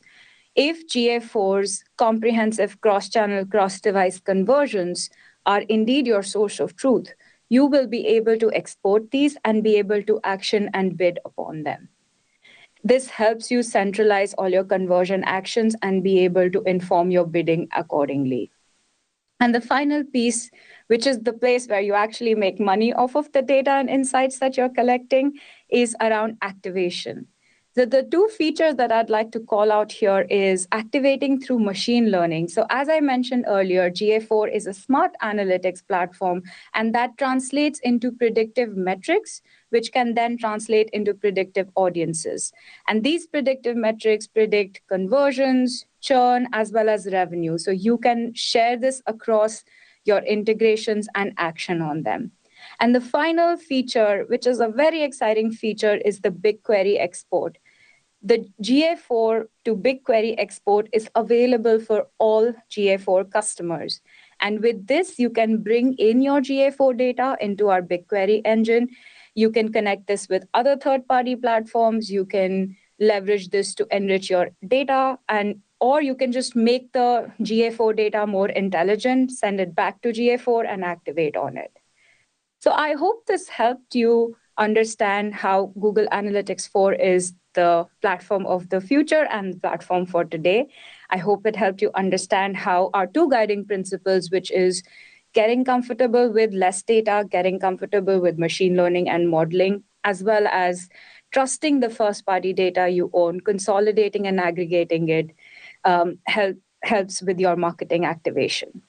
With that, I will pass it on to Nonso to walk you through a retailer's perspective on GA4.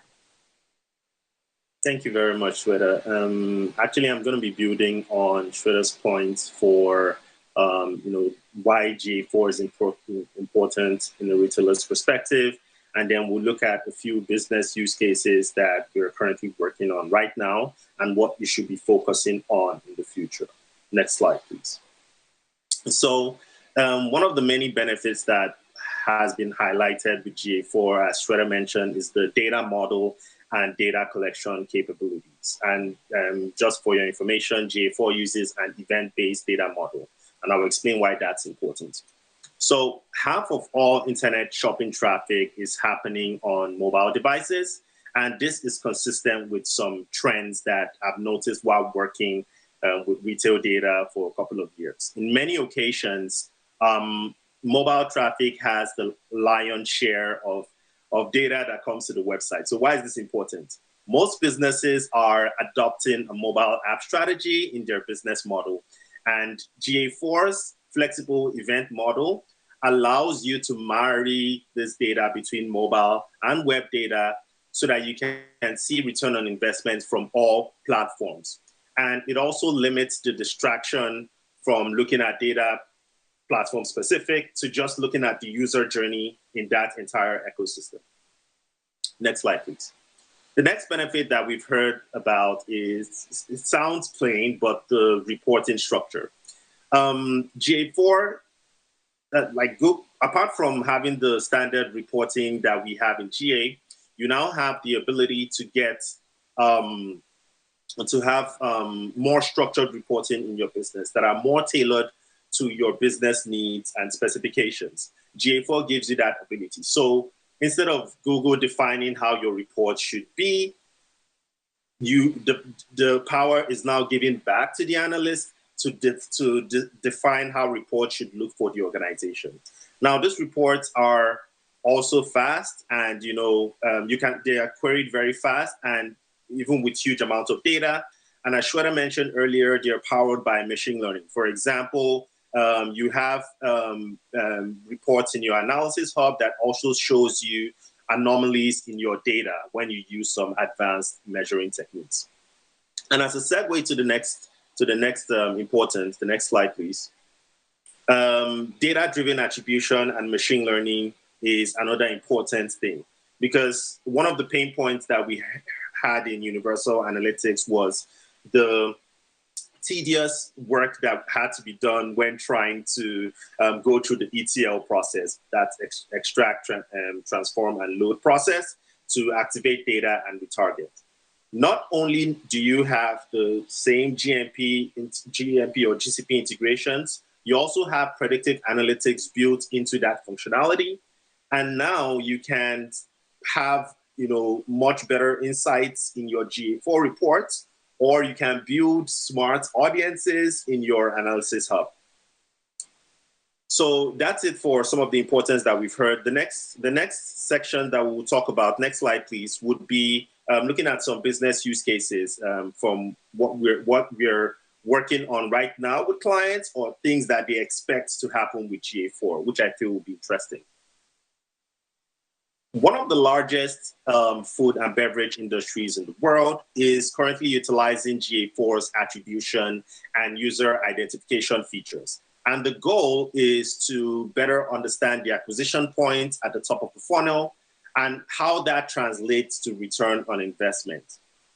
They also want to be able to build more accurate personas and audiences, and this ties into the user identification features that Shweta spoke about before. So some of the key features or projects that they're working on are, user ID unification using their CRM system and Google Signals, and also consolidating the app and web data, which we spoke about previously, and then doing some advanced analysis. For example, path analysis, where they're trying to understand the impact of marketing on the user journey on their website so that they can remarket to those audiences. Next slide, please. Another interesting use case is from one of my favorite clients, Essentria. Essentia is one of the largest retail stores for outdoor sporting goods in the US, and they're looking to GA4 to help consolidate their online and offline business efforts. The goal is to be able to see the entire user journey and to be able to understand how online activity affects offline engagement. So this insight would help them improve their user experience and reduce customer churn.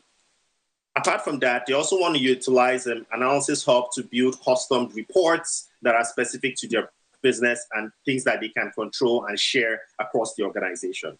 Some of the features that are being utilized are measurement protocol, which is now secure in GA4, and reduces the risk of being attacked by measurement protocol spam traffic that comes to the website.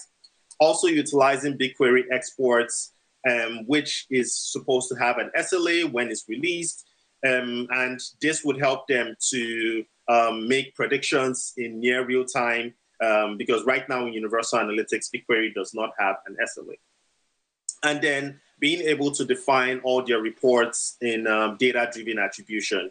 In Universal Analytics, as you have it right now, one of the pain points is that most of the reports are hard-coded to last non-direct click, but you now have the ability to set your custom event, your conversion event reports at data-driven attribution. And obviously, Analysis Hub. So the next slide would be pretty interesting because this ties also into what Shweta and Lucas mentioned during the privacy session.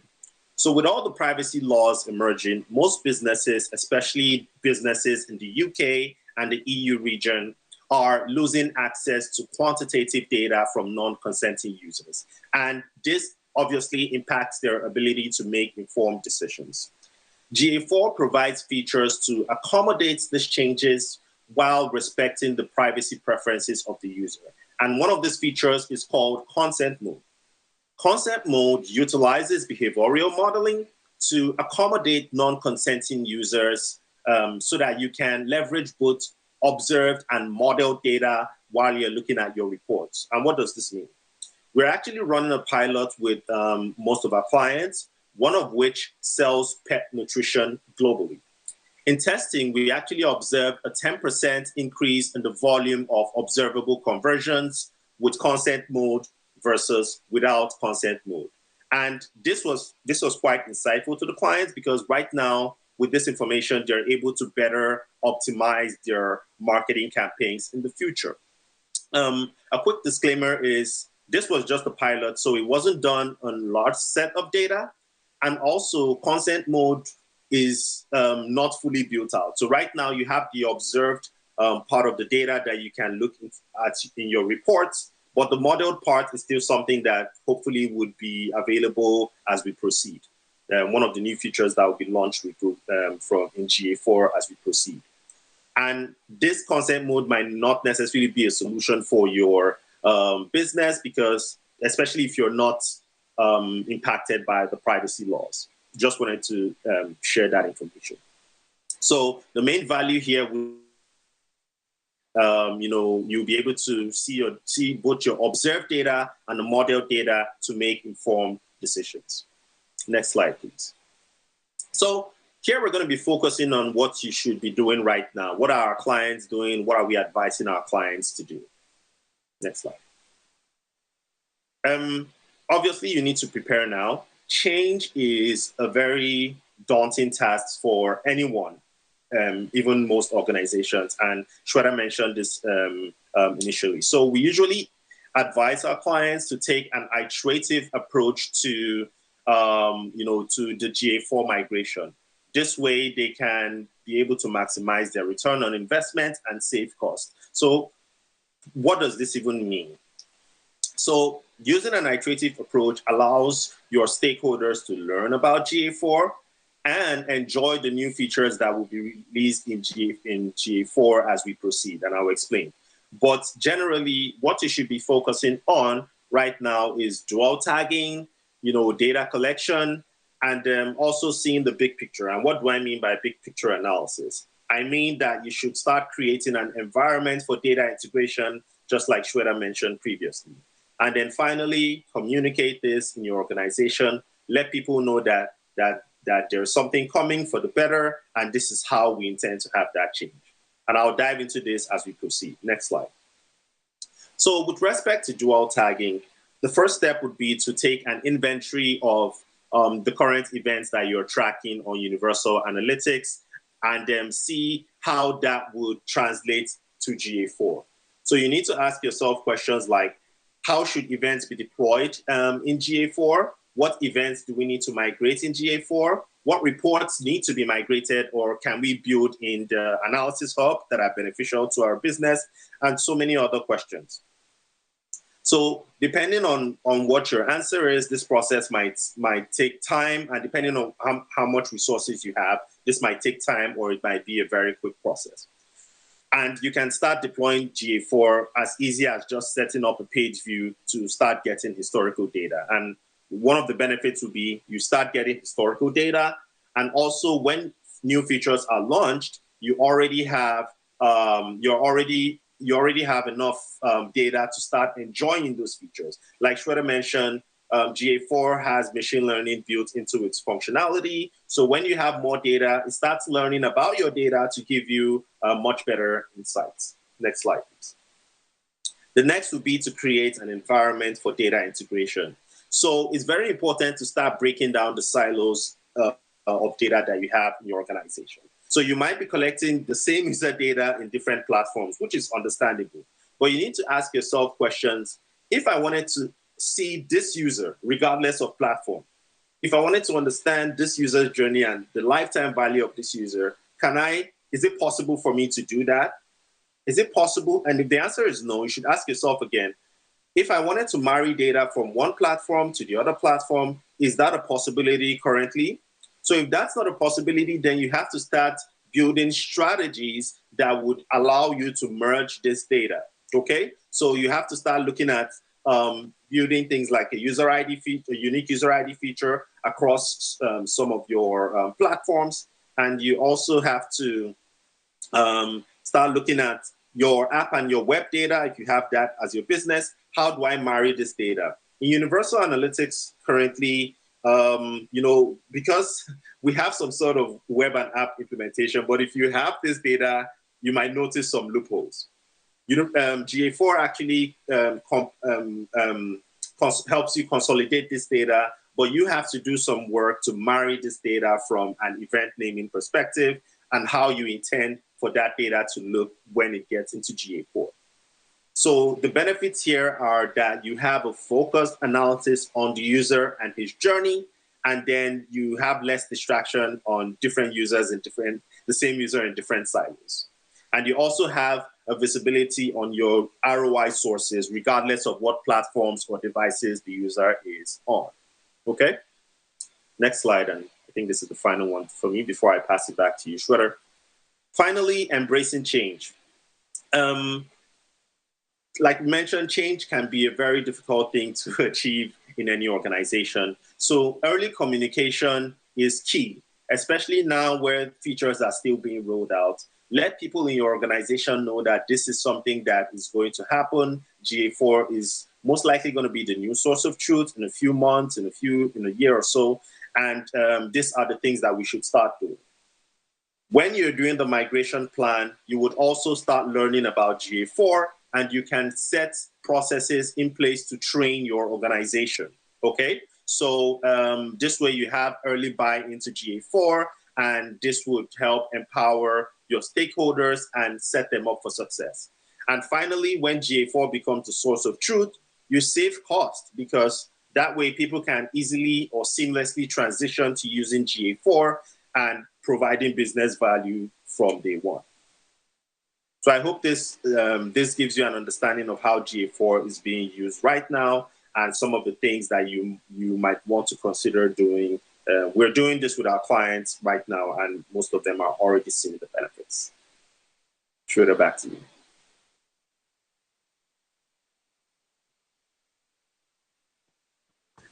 Yeah, thanks for that. That was super insightful. And I hope that this session helped you understand the positioning of GA4 and gave you some inspirational examples on how you can leverage it.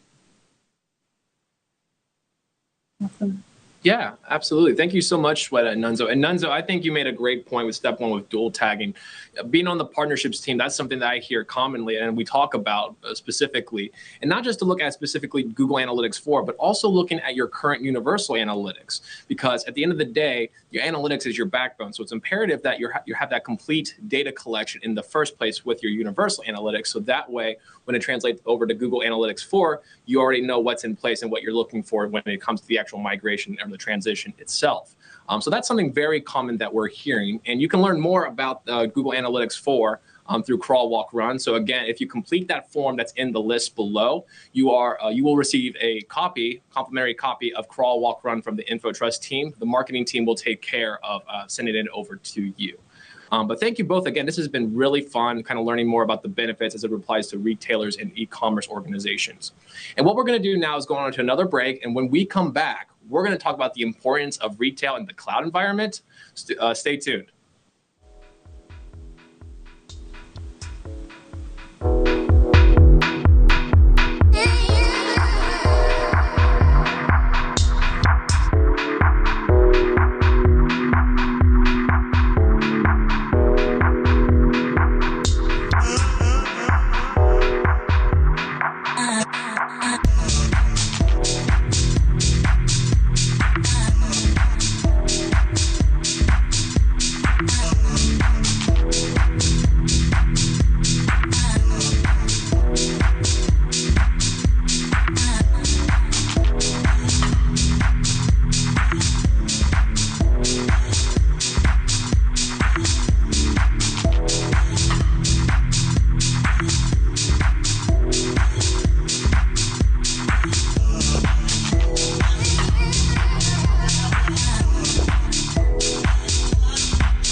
Welcome back, everybody. I am so excited for this next segment, all about the importance of the cloud in retail. And to talk about this for a little fireside chat, I have two great colleagues of mine, Megan Hodge, who's on the partnerships team with me here at InfoTrust, and Tyler Blatt, who's in the Cincinnati office with me, one of our lead analytics engineers. You cannot believe what we're about to be talking about. I'm so excited. Take it away.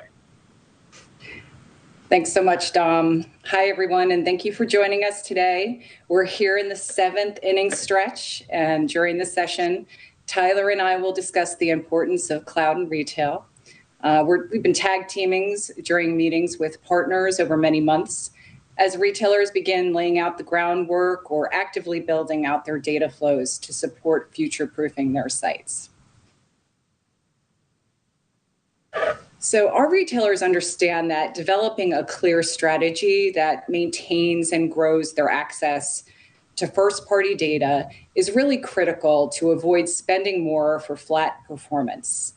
And personalization is the key to optimizing first-party data and driving better customer experiences that help offset losses in traffic and audience. Yeah. So I'm going to jump in here and talk a little bit about this. But one thing I want to call out is we love questions. We may have time for them at the end. If not, I'll get back to you. But please feel free. I want to see your questions in the chat and let us know what you're thinking or if you have anything that's unclear. But jumping right in on this, I mean, listening to Neil talk this morning, it became very clear about the idea for testing, the need to be quick to test with the current state of data. And that certainly rings true in retail in the uncertainty of the current times. And I believe we are in uncertain times. Not only is it COVID time, you have production delays, shipping delays, the customer needs are changing, but it's also the privacy landscape is changing. And for those of you that were here for Lucas's talk, it is affecting the way we are able to collect data about customers from the, a personal perspective, even in ways from an anonymous perspective.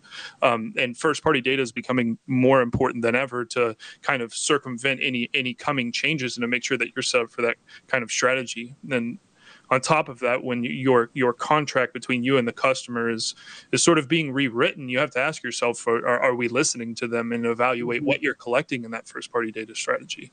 And then sites are changing. So not only is the current status quo of how we're looking at data right now a little bit different, each month to month, the data may be different because the world is constantly changing. That's making our historical data a little bit more inaccurate. So there's also questions that, we have a great first-party data strategy, but how quickly will it go stale? And how quickly is it accessible for us to be able to interact with it? So my hopes today are just a level set on what we hope to do today. I'm going to try to explain how we can use the cloud to maybe alleviate some of those problems and best propose ourselves for a good personalization and first-party data strategy in the future.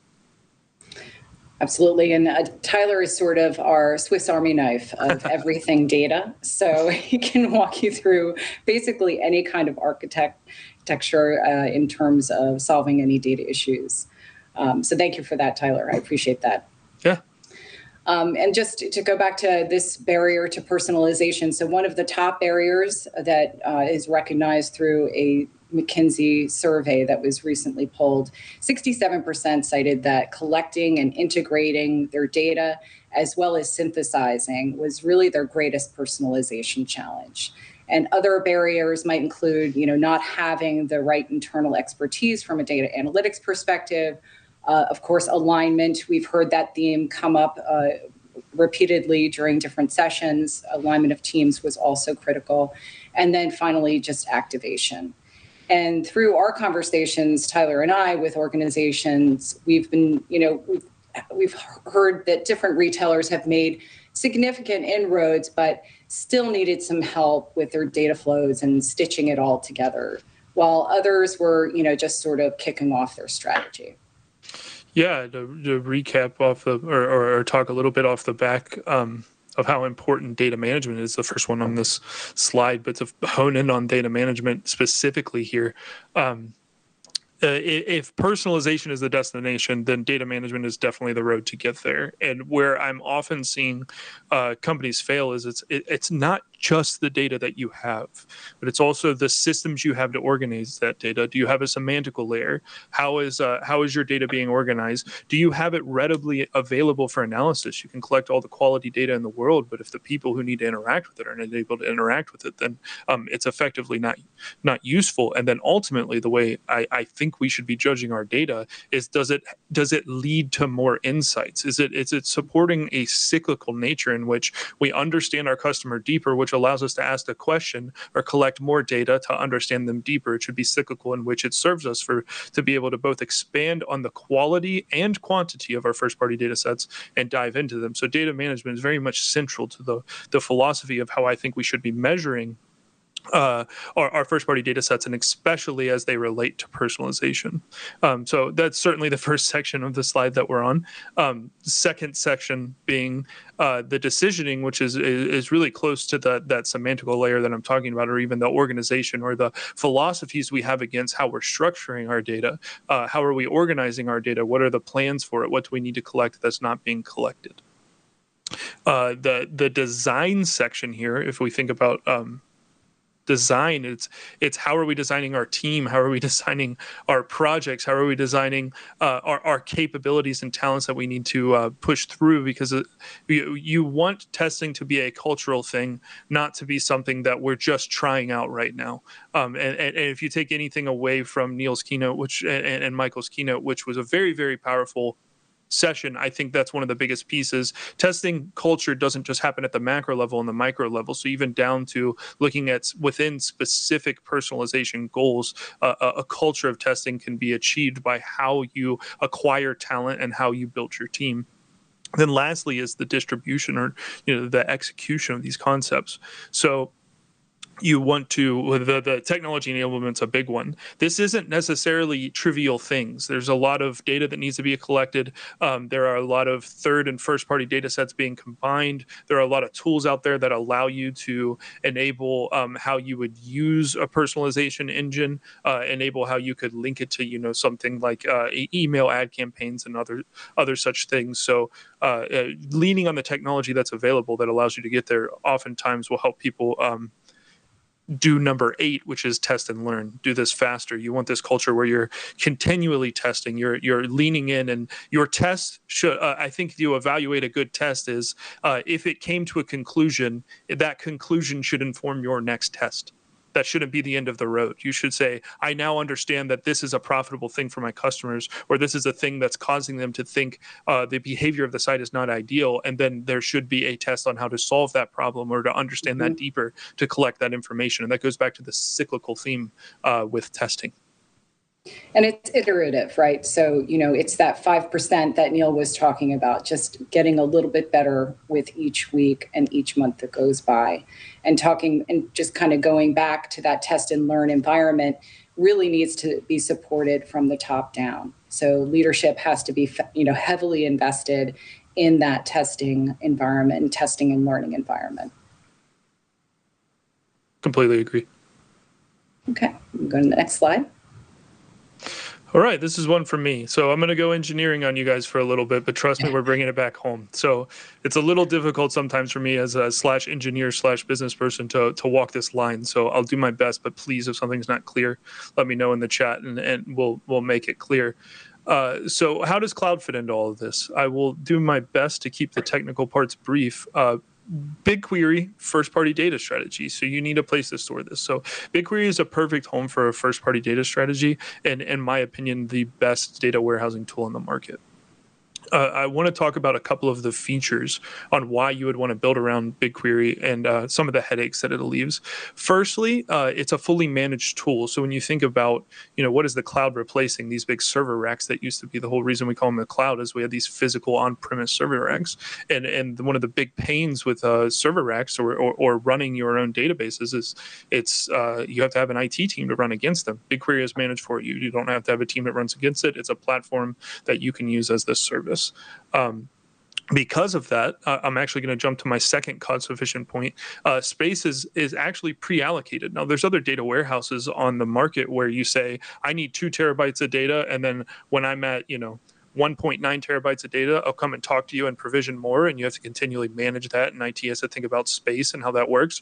It's all pre-allocated for you in BigQuery. So you never have to ask it for space. You just send it data and it'll store it for you. So a lot less heavy on what you'll need to do to manage that. Obviously, a plan and good structured tables always goes a long way. So some IT department working, but it lowers the amount of time that you need to get to a place where you can kind of lay down all of your first-party data. This next one is a big one. Data is cheaper over time. So essentially, without going too far into the technical details, every time you write a query, you're getting a table back. So you say, out of this table, I want this table, this little table with some more logic. And each time you do that, what Google will do for you within the BigQuery tool is cache that table off and store those results. And as long as that table's not altered, which there's ways to not do that, and still add more data, it will get cheaper over time, and you actually don't pay for those queries anymore. The storage, the longer the table remains unchanged, becomes cheaper over time and it's cheaper to store. So by investing in BigQuery, you'll actually lower your long-term cloud costs on storage rather than having them grow as your data gets larger. And I think that's one of the coolest things about the platform. The last thing I'll say about BigQuery is it's also built for, you're never going to guess this, big queries. So that it can handle very, very large queries and at scale. So when you look at these big analysis pipelines that need to run, you don't have to, the same way you don't have to provision space, you don't have to provision processors. You don't have to provision the ability to run these large queries. It handles that for you. So you can just ask it questions and it will just give you answers. And that simplicity makes it a perfect landing place and a cost-effective landing place to start your first-party data strategy. I will be really light on this next section because while it is very important, the message that I want you to walk away with is that there is a tool for that in Google Cloud. So the one that I'll talk about is for ingestion and processing is GCP's Dataflow, which is a managed data processing pipeline. And it's essentially the way that you can pick up and move data around, apply rules to it, drop it where you need to go, clean it, rearrange it if you need to. But it is one of 20 plus tools that can do similar functionalities in Google Cloud that are all fit right for your team. And you could organize those 20 plus tools in thousands of ways. There is a solution that makes sense for every team. Google Cloud has very much focused on data science, functionality and data processing and storage functionality. That's one of the places I think Google Cloud plays the best. And you can find the right tool for you in ingestion and processing. And the last thing, because we're here to talk about personalization today, is Google's recommendation engine, or Google Recos. It's gone by a few names and a few iterations, but these are just a couple steps you could get to implementing this. The Google Retail API is essentially an API that allows you to manage your catalogs, current storage, and stores. So implementing that API will allow you to use the Recos engine, as well as linking your Google Analytics product catalogs and behavioral tag from site to the recommendation engine, and that will actually allow you to run multiple types of models. So it's not just one type of model. And when we talked about test fast and learn fast, you can deploy up to 4 models at a time, I think, from the start, and then it grows from there to, I think it actually might be 10. But you can start testing multiple models from the very beginning and start finding out how Google Recos could potentially change how you're thinking about recommendation engines today.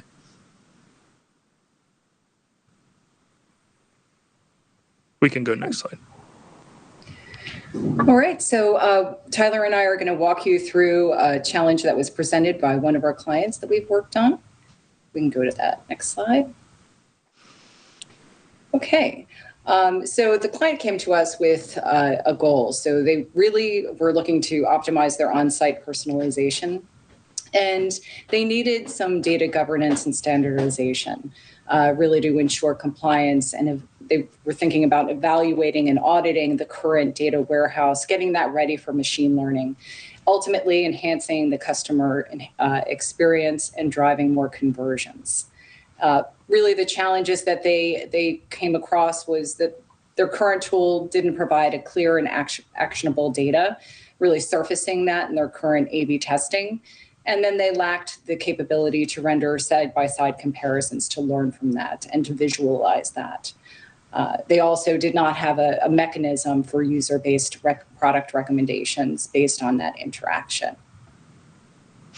Yeah, not go too deeply because we've talked about some of these concepts already. But one of the first things I said, and it certainly ran true in this case, and it runs true in a lot of cases, data governance and standardization. We have this goal of we know our profitability will go up, our customer engagement will go up, our messaging will be better if we do this personalization.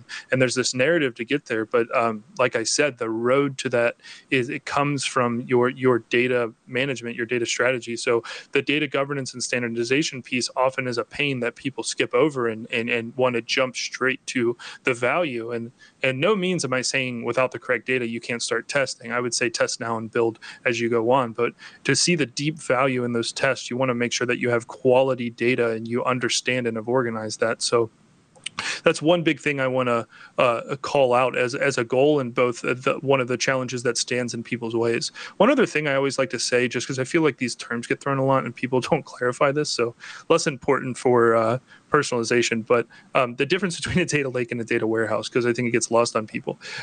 If you think of what a lake is, it's an unstructured body of water. It's kind of just dump more water in it. What water is in there, it doesn't matter, just dump it in. Nobody cares the structure of the organization of it. So it's just a place for us to throw our raw data. So drop our file from this platform, drop the API from this platform, set up this integration, just throw it all in there. This is where it all lands. And then the evolution of that to a warehouse, if you think about a warehouse, you don't want to drive through a warehouse where all the boxes are fallen and it's unorganized. What it is it's a bunch of cleanly organized, purposeful tasks and storage of units, right? So that when we turn our data lake into data warehouses, they might have different functionalities. And the warehouse built for personalization might be different than the one that we interact with customers with, because personalization may have less accurate data. We might be willing to accept a 5% discrepancy to enrich that data quite a bit. But if we're going to show this data to customers, we don't want to be 5% incorrect with the response to customers. So when you think about how you're turning your data lake into a data warehouse, always think about the purpose of what this warehouse is serving and what we want it to do, such as, like kind of a MarTech playground versus a highly transactional customer-facing API. Thank you for that clarification. Okay, let's go ahead and march on to the solution, and we can go to the next slide, and you can explain the solution that you prescribed here. Yeah, so just diving in. One, I want to know the first-party data set whenever I first start talking to a customer, and I want to ask some philosophical questions of how much do you think you know about your customers? Is there information you would like to know? Where are we at with the current data state? Just understanding that. So, and then I also want to know, are you currently running any A/B tests, and what are the results of those? Are we seeing inconclusive? Are we running things for long? Are we running multivariate tests that aren't showing good potential outcomes? So we need to back up, or should we be running multivariate tests to maybe find out some more specific use case? So I'd like to audit and understand where we are first. And then because how I explained with GCP earlier in Recos, but other tools within GCP that allow you to do recommendations, we can run multiple models at once. It is not something that we need to just go test one thing. Now, I will say with the caveat, I wouldn't want to do that on the same page. I don't want multi changes potentially affecting each other. If we're going to follow the scientific process, it should be one change. But that doesn't mean we can't run some sort of test against our campaigns while we're also running tests against certain landing pages, or we're testing different functionalities. So I would say test often, quick, and find what's working, and then that should inform where we're looking to improve things about our website. And then lastly, long-term strategic planning. So we've looked at the first-party data set. We've started running tests. We got where we wanted to be. We have the data. We're testing. Where do we want to grow with this? We should be looking at those tests quite straightforward at what they're telling us about our customers, and we should be able to listen. What are our customers telling us through this test, and then what's the long-term personalization goals based off of that information feedback? Let's give the customers what they're asking, and ear to the ground, and that can come in. To bring up privacy, that can come in a couple different ways. I mean, personalization can be done at an aggregate cohort-based level that is completely anonymous, and we're just generally looking at what customers are doing, improving the site. That also can come from a personalization engine that's deeply related to customer journeys, and it's informing what content they're seeing over time. This can come in multiple complex environments. But what you should do is find out what's working for your customers and your company and develop a long-term roadmap on how you want to get there based off of the two philosophies listed above. Okay.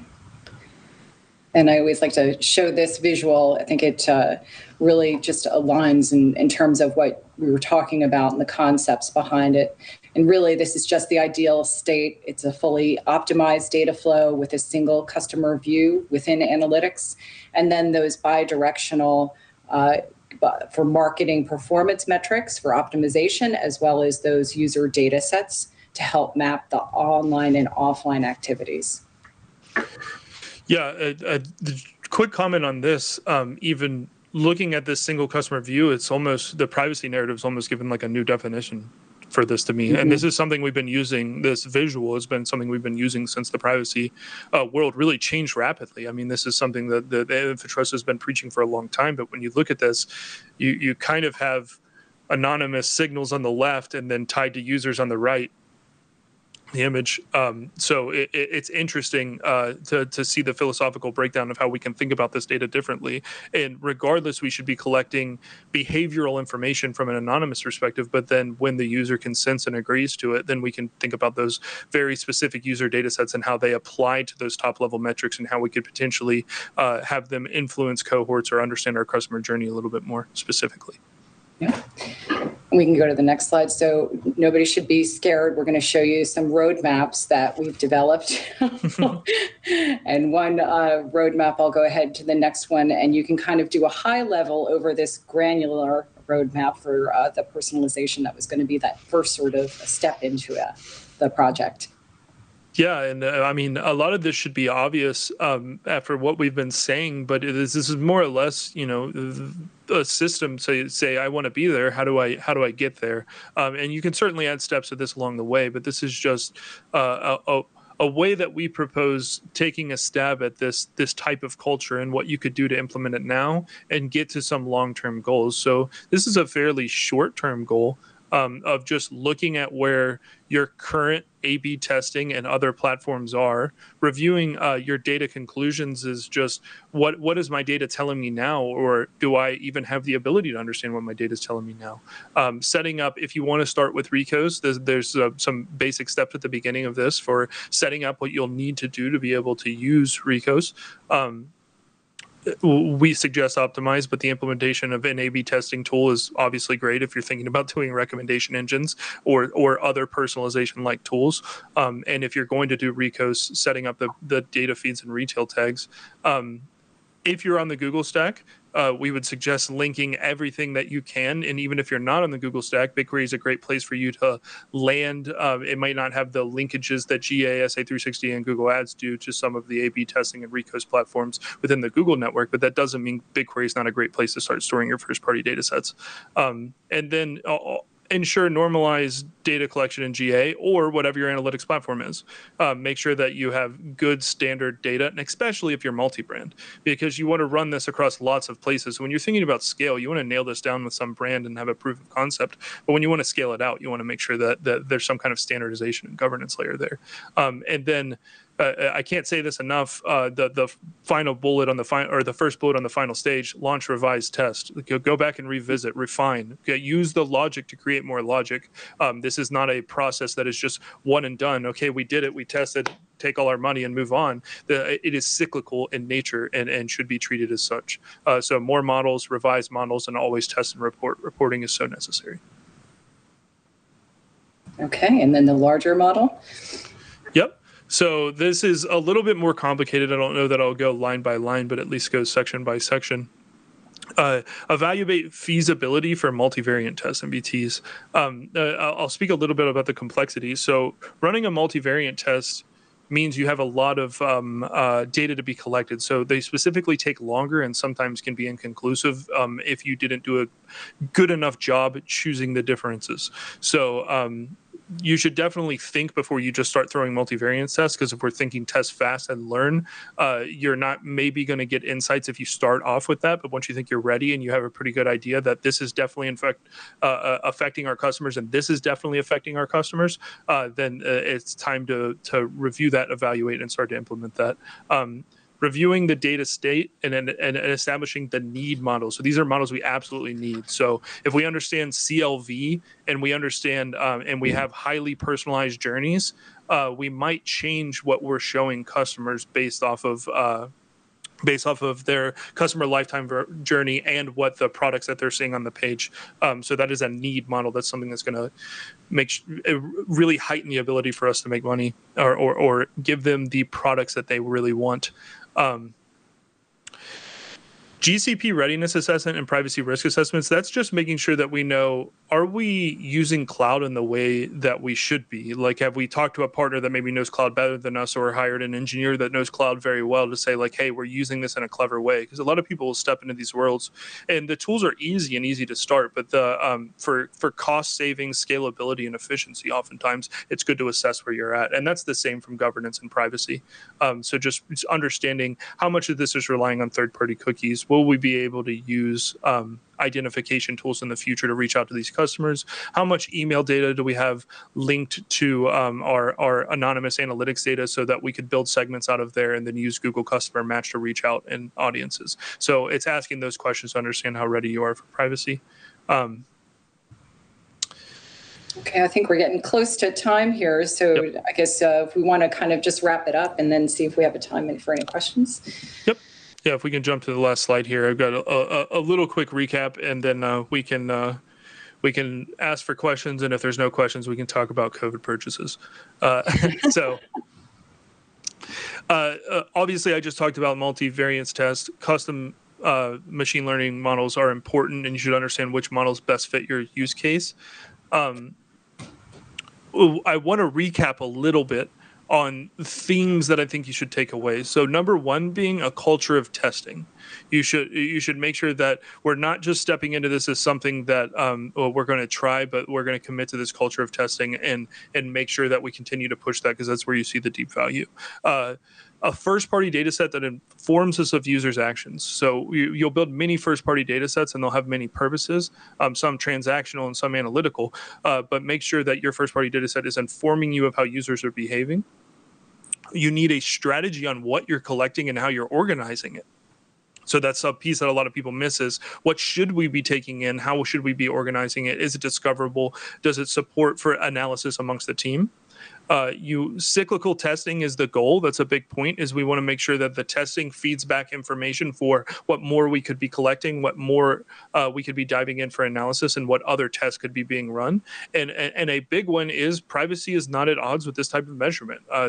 We can think of different ways we can collect this data. It can be done in an anonymous, aggregate, site-wide behavioral type way, and it can be done in a very specific personal customer journey type way. And you need to be asking yourself, how am I doing in both of those areas, and what could I be doing to improve in each of those areas, and making sure that you're kind of covering your bases so that you have the first party data set that allows you to do both of those things. With that said, I think that's my recap, and I'd like to ask if there's any questions in the chat. But also, I guess I can throw to you, Megan. What is your weirdest COVID purchase while we're waiting on that? Oh, my weirdest COVID purchase. Gosh, how the life has changed. I would have to say probably outside fire pit that I didn't imagine that we would have. So built out this whole area so that we could all be outside. I think home design is going to change tremendously based on going through the COVID times, for sure. For the listeners, I promise she did not plan on saying that, even though this is a fireside chat. So that just worked out that way. I would say I've had a couple weird COVID purchases. I got some musical equipment and a punching bag. But the one that I'll say is the most interesting, because we're still in COVID times, is I've recently gotten a puppy. So that is, I don't know if it's weird, but it's definitely a life-changing purchase during the COVID times. That most certainly is, Tyler. And you know what? We do have one quick question if you want to answer this quickly before we get going on to the next section. Let's do it. How long does it take on average to roll out the solution that you proposed? It depends on if we're talking about like holistically just setting up Google Recos, if you have an A/B testing platform, what kind of signals you have currently informing and how close you are in that journey. So to look at it holistically, if someone hasn't started, I'd say it's quite the journey and you should be looking at least a quarter. But if you're somebody who's looking to tackle Google Recos, it could be done within a month's time, just setting up just that platform and just doing what it needs to do. A/B testing implementation could be as low as a month. So it really depends on each use case, but each customer is a little different. And to think about the journey holistically, it can be quite the effort. But yeah, I would say as low as a month for individual pieces. All right. Well, really appreciate that. Thank you both so much for speaking on this. Tyler, you know I love it when I hear you talk about this stuff all the time. So really appreciate that.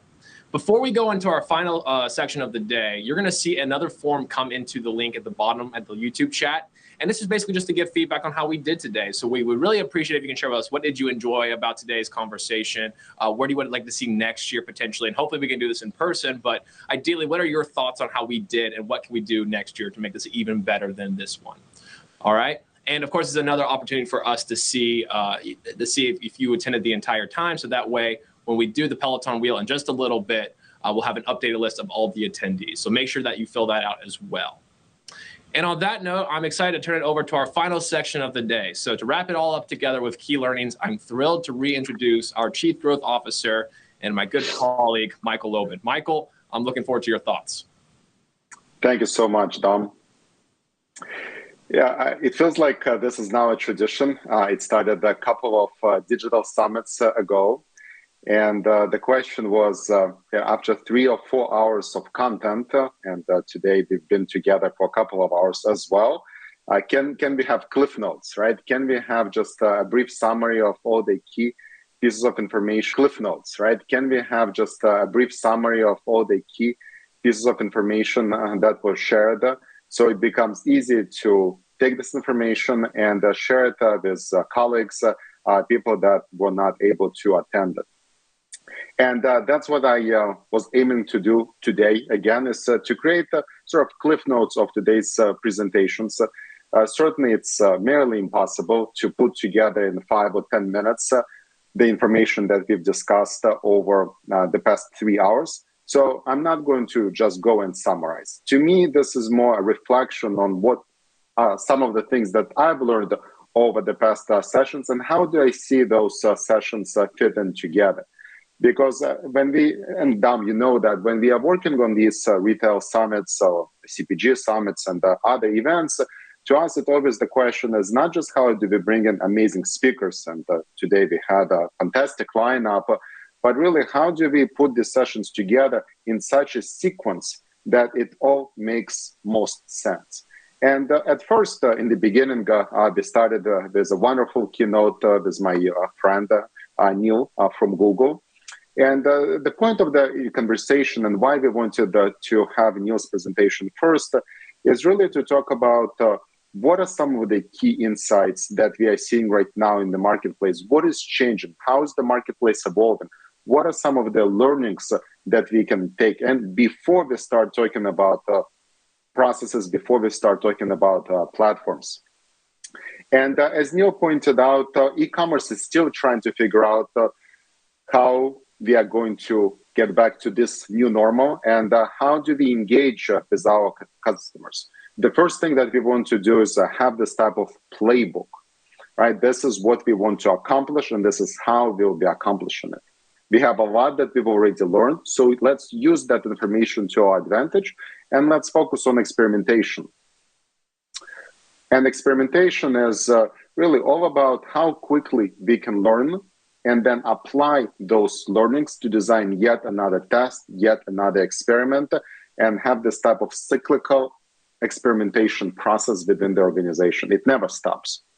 Then we talked about customer relationships, and really one of the most important topics throughout all of the discussions today is how do we understand where and how do we engage with our customers. And understanding customers on one-on-one basis, understanding customers in cohorts, in segments, not thinking about customers just in averages, here's what an average customer does. And then we've talked with Neil about privacy and what customers are seeking and what customers are expecting. And as we recall, number one, it was transparency. Number two was control, or having the ability to ask for their data or asking for their data to be deleted. And then a very important component was value exchange, right? Consumers want to get value when you're asking for their information. The question is, what value am I going to get in return? So those are the things that we need to be thinking about, regardless of what marketing campaign we are implementing within our organization. And then one of the, if you will, calls to actions or things that Neil suggested was to think about an assessment of where you sit within privacy and regulatory environment, where your organization might be right now, and what you need to do to adapt into the privacy-centric landscape. And that's where the conversation got picked up by Lucas, who talked about media measurement and optimization in this privacy-centric world. One of the things that we need to call out is, although the world of privacy and changes that we live in right now is rapidly changing and evolving, the good thing about it is all of us are in the same position. These laws, these regulations, these consumer expectations are for everyone, regardless what type of business you're in, regardless what you sell online, regardless of what you sell in stores. There are trends that apply to all of us. So in that case, the marketing playing field has been even for us. And now we have an opportunity to come out in a very successful manner. And when Lucas talked about privacy-centric marketing, the two things that really stood out to me were, one, focus on increasing proportion of your named users, because that's the data that you will be working with, and then manage your first-party identifiers. And as far as some of the key steps for all of the attendees when we think about consumer privacy and privacy-centric marketing is, well, number one is first-party control of first-party data. Number two, be great at the fundamentals, right? Considering that likely you're going to have less data to work with, you really do not want to mess up data collection, right? You want to do the fundamental components of data collection, data analysis, absolutely the right way. Relationships with your consumers hold the key to your marketing success, and focus on prioritization of privacy preferences from your consumers. We know that consumers now expect even more of us in this privacy-centric narrative, so it's time for us to deliver. Now, after we had those two sessions, one was with Neil and another one was led by Lucas, we had a wonderful practical example with Sally Beauty and with one of our InfoTrust colleagues, Courtney. And we've talked about how to do easy transition from in-store to online. How do we become better at taking data from, let's say, in-store experience that our consumers might have with us, and how do we apply that information to what we are doing online? In-store attributes that can be replicated online was one of the themes. And answering the question, what is the problem that we need to solve? How do we mirror in-store experience that consumers maybe crave while they're at home, while they're shopping virtually? There was also a topic of understanding user segments, something that was fairly consistent throughout today's presentation. And again, that idea that we need to think about different consumer audiences, different segments, and then what does the experience for each segment should look like. And towards the end, of the session, I really loved one of the reminders of Claire, a truly reminder that we need to think about processes and documentation and education, because we all know that this great resignation is happening. In fact, I did a webinar with a colleague of mine, Chris Vaughn, just a few weeks ago on how we've talked about how organizations can get ready if these types of organizational changes are happening. And yet there is another reminder in today's presentation, how documentation and how having best practices that are available throughout your organization, how important they are. And you need to break down the silos within your organization, have a consistent set of reports of metrics that the whole organization understands, analyzes, and uses to drive the business forward. And after those sessions, we had two very interesting discussions about tools, right? The first session was about Google Analytics 4, and the following session was about Google BigQuery. Now, the reason those two sessions were more towards the end of the summit is because first, we really need to be focusing on what is it that we are after, what type of relationships we want to have with our consumers, and then talk about the technologies that are going to make it available for us. As cookies become more scarce and phased away, if you will, GA4 will offer solutions that support marketing activation while respecting user privacy. And we've talked about aggregation of data, consolidation of data, and machine learning within GA4. And the four things that stood out to me as we've talked about GA4, one was collect and measure with Google Signals and User ID as one of the value propositions of GA4. Analyze for insights with data-driven attribution, which is now the norm and part of GA4. Integrate your data with YouTube and activate on your insights through machine learning, which is also now part of GA4. And as far as getting started, well, let's start with geotagging and collecting data and create an environment for data integration where we can bring this data together. And certainly embrace the change within the organization, because this is what the future looks like. And the faster we adopt it, the easier it will be for our organization to be successful. And in the last session, when we've talked about cloud, really a big focus was on leveraging cloud for personalization. And I remember Megan called out that synthesizing data is one of the key challenges that is identified or that is preventing organizations from personalization. So that's something that we absolutely need to put on a roadmap this year and tackle. We need to evaluate and audit current first-party data and begin experimentation. And from personalization standpoint, let's test different personalization approaches. Are we better off with building personalization engine ourselves using tools within Google Cloud, or should we be using an off-the-shelf solution? And if we use both, which one is performing better under what circumstances? And remember, privacy is not odds with performance. So as we look at all of the sessions and wrapping things up, what are the really key trends that we are seeing and maybe the biggest reminders? Well, number one is all around consumer expectations and privacy. And again, how do we become even more transparent with our consumers? How do we give them the type of control that they expect? And what is it going to be that value exchange? Because offering 10% or 15% of the first purchase might create just a bunch of random email addresses within your CRM just because people want to capitalize on that coupon, but likely not going to help you develop long-term relationships with your customers. The second one is don't just measure, but focus on understanding your consumers and build relationships with them.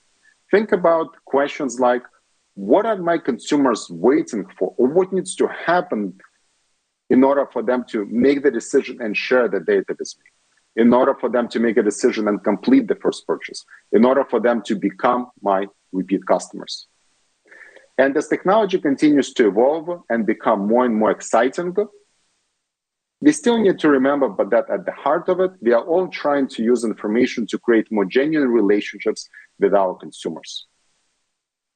So be great at fundamentals, leverage the right tools, and focus on those 5% improvements, incremental changes that will help you achieve transformational results.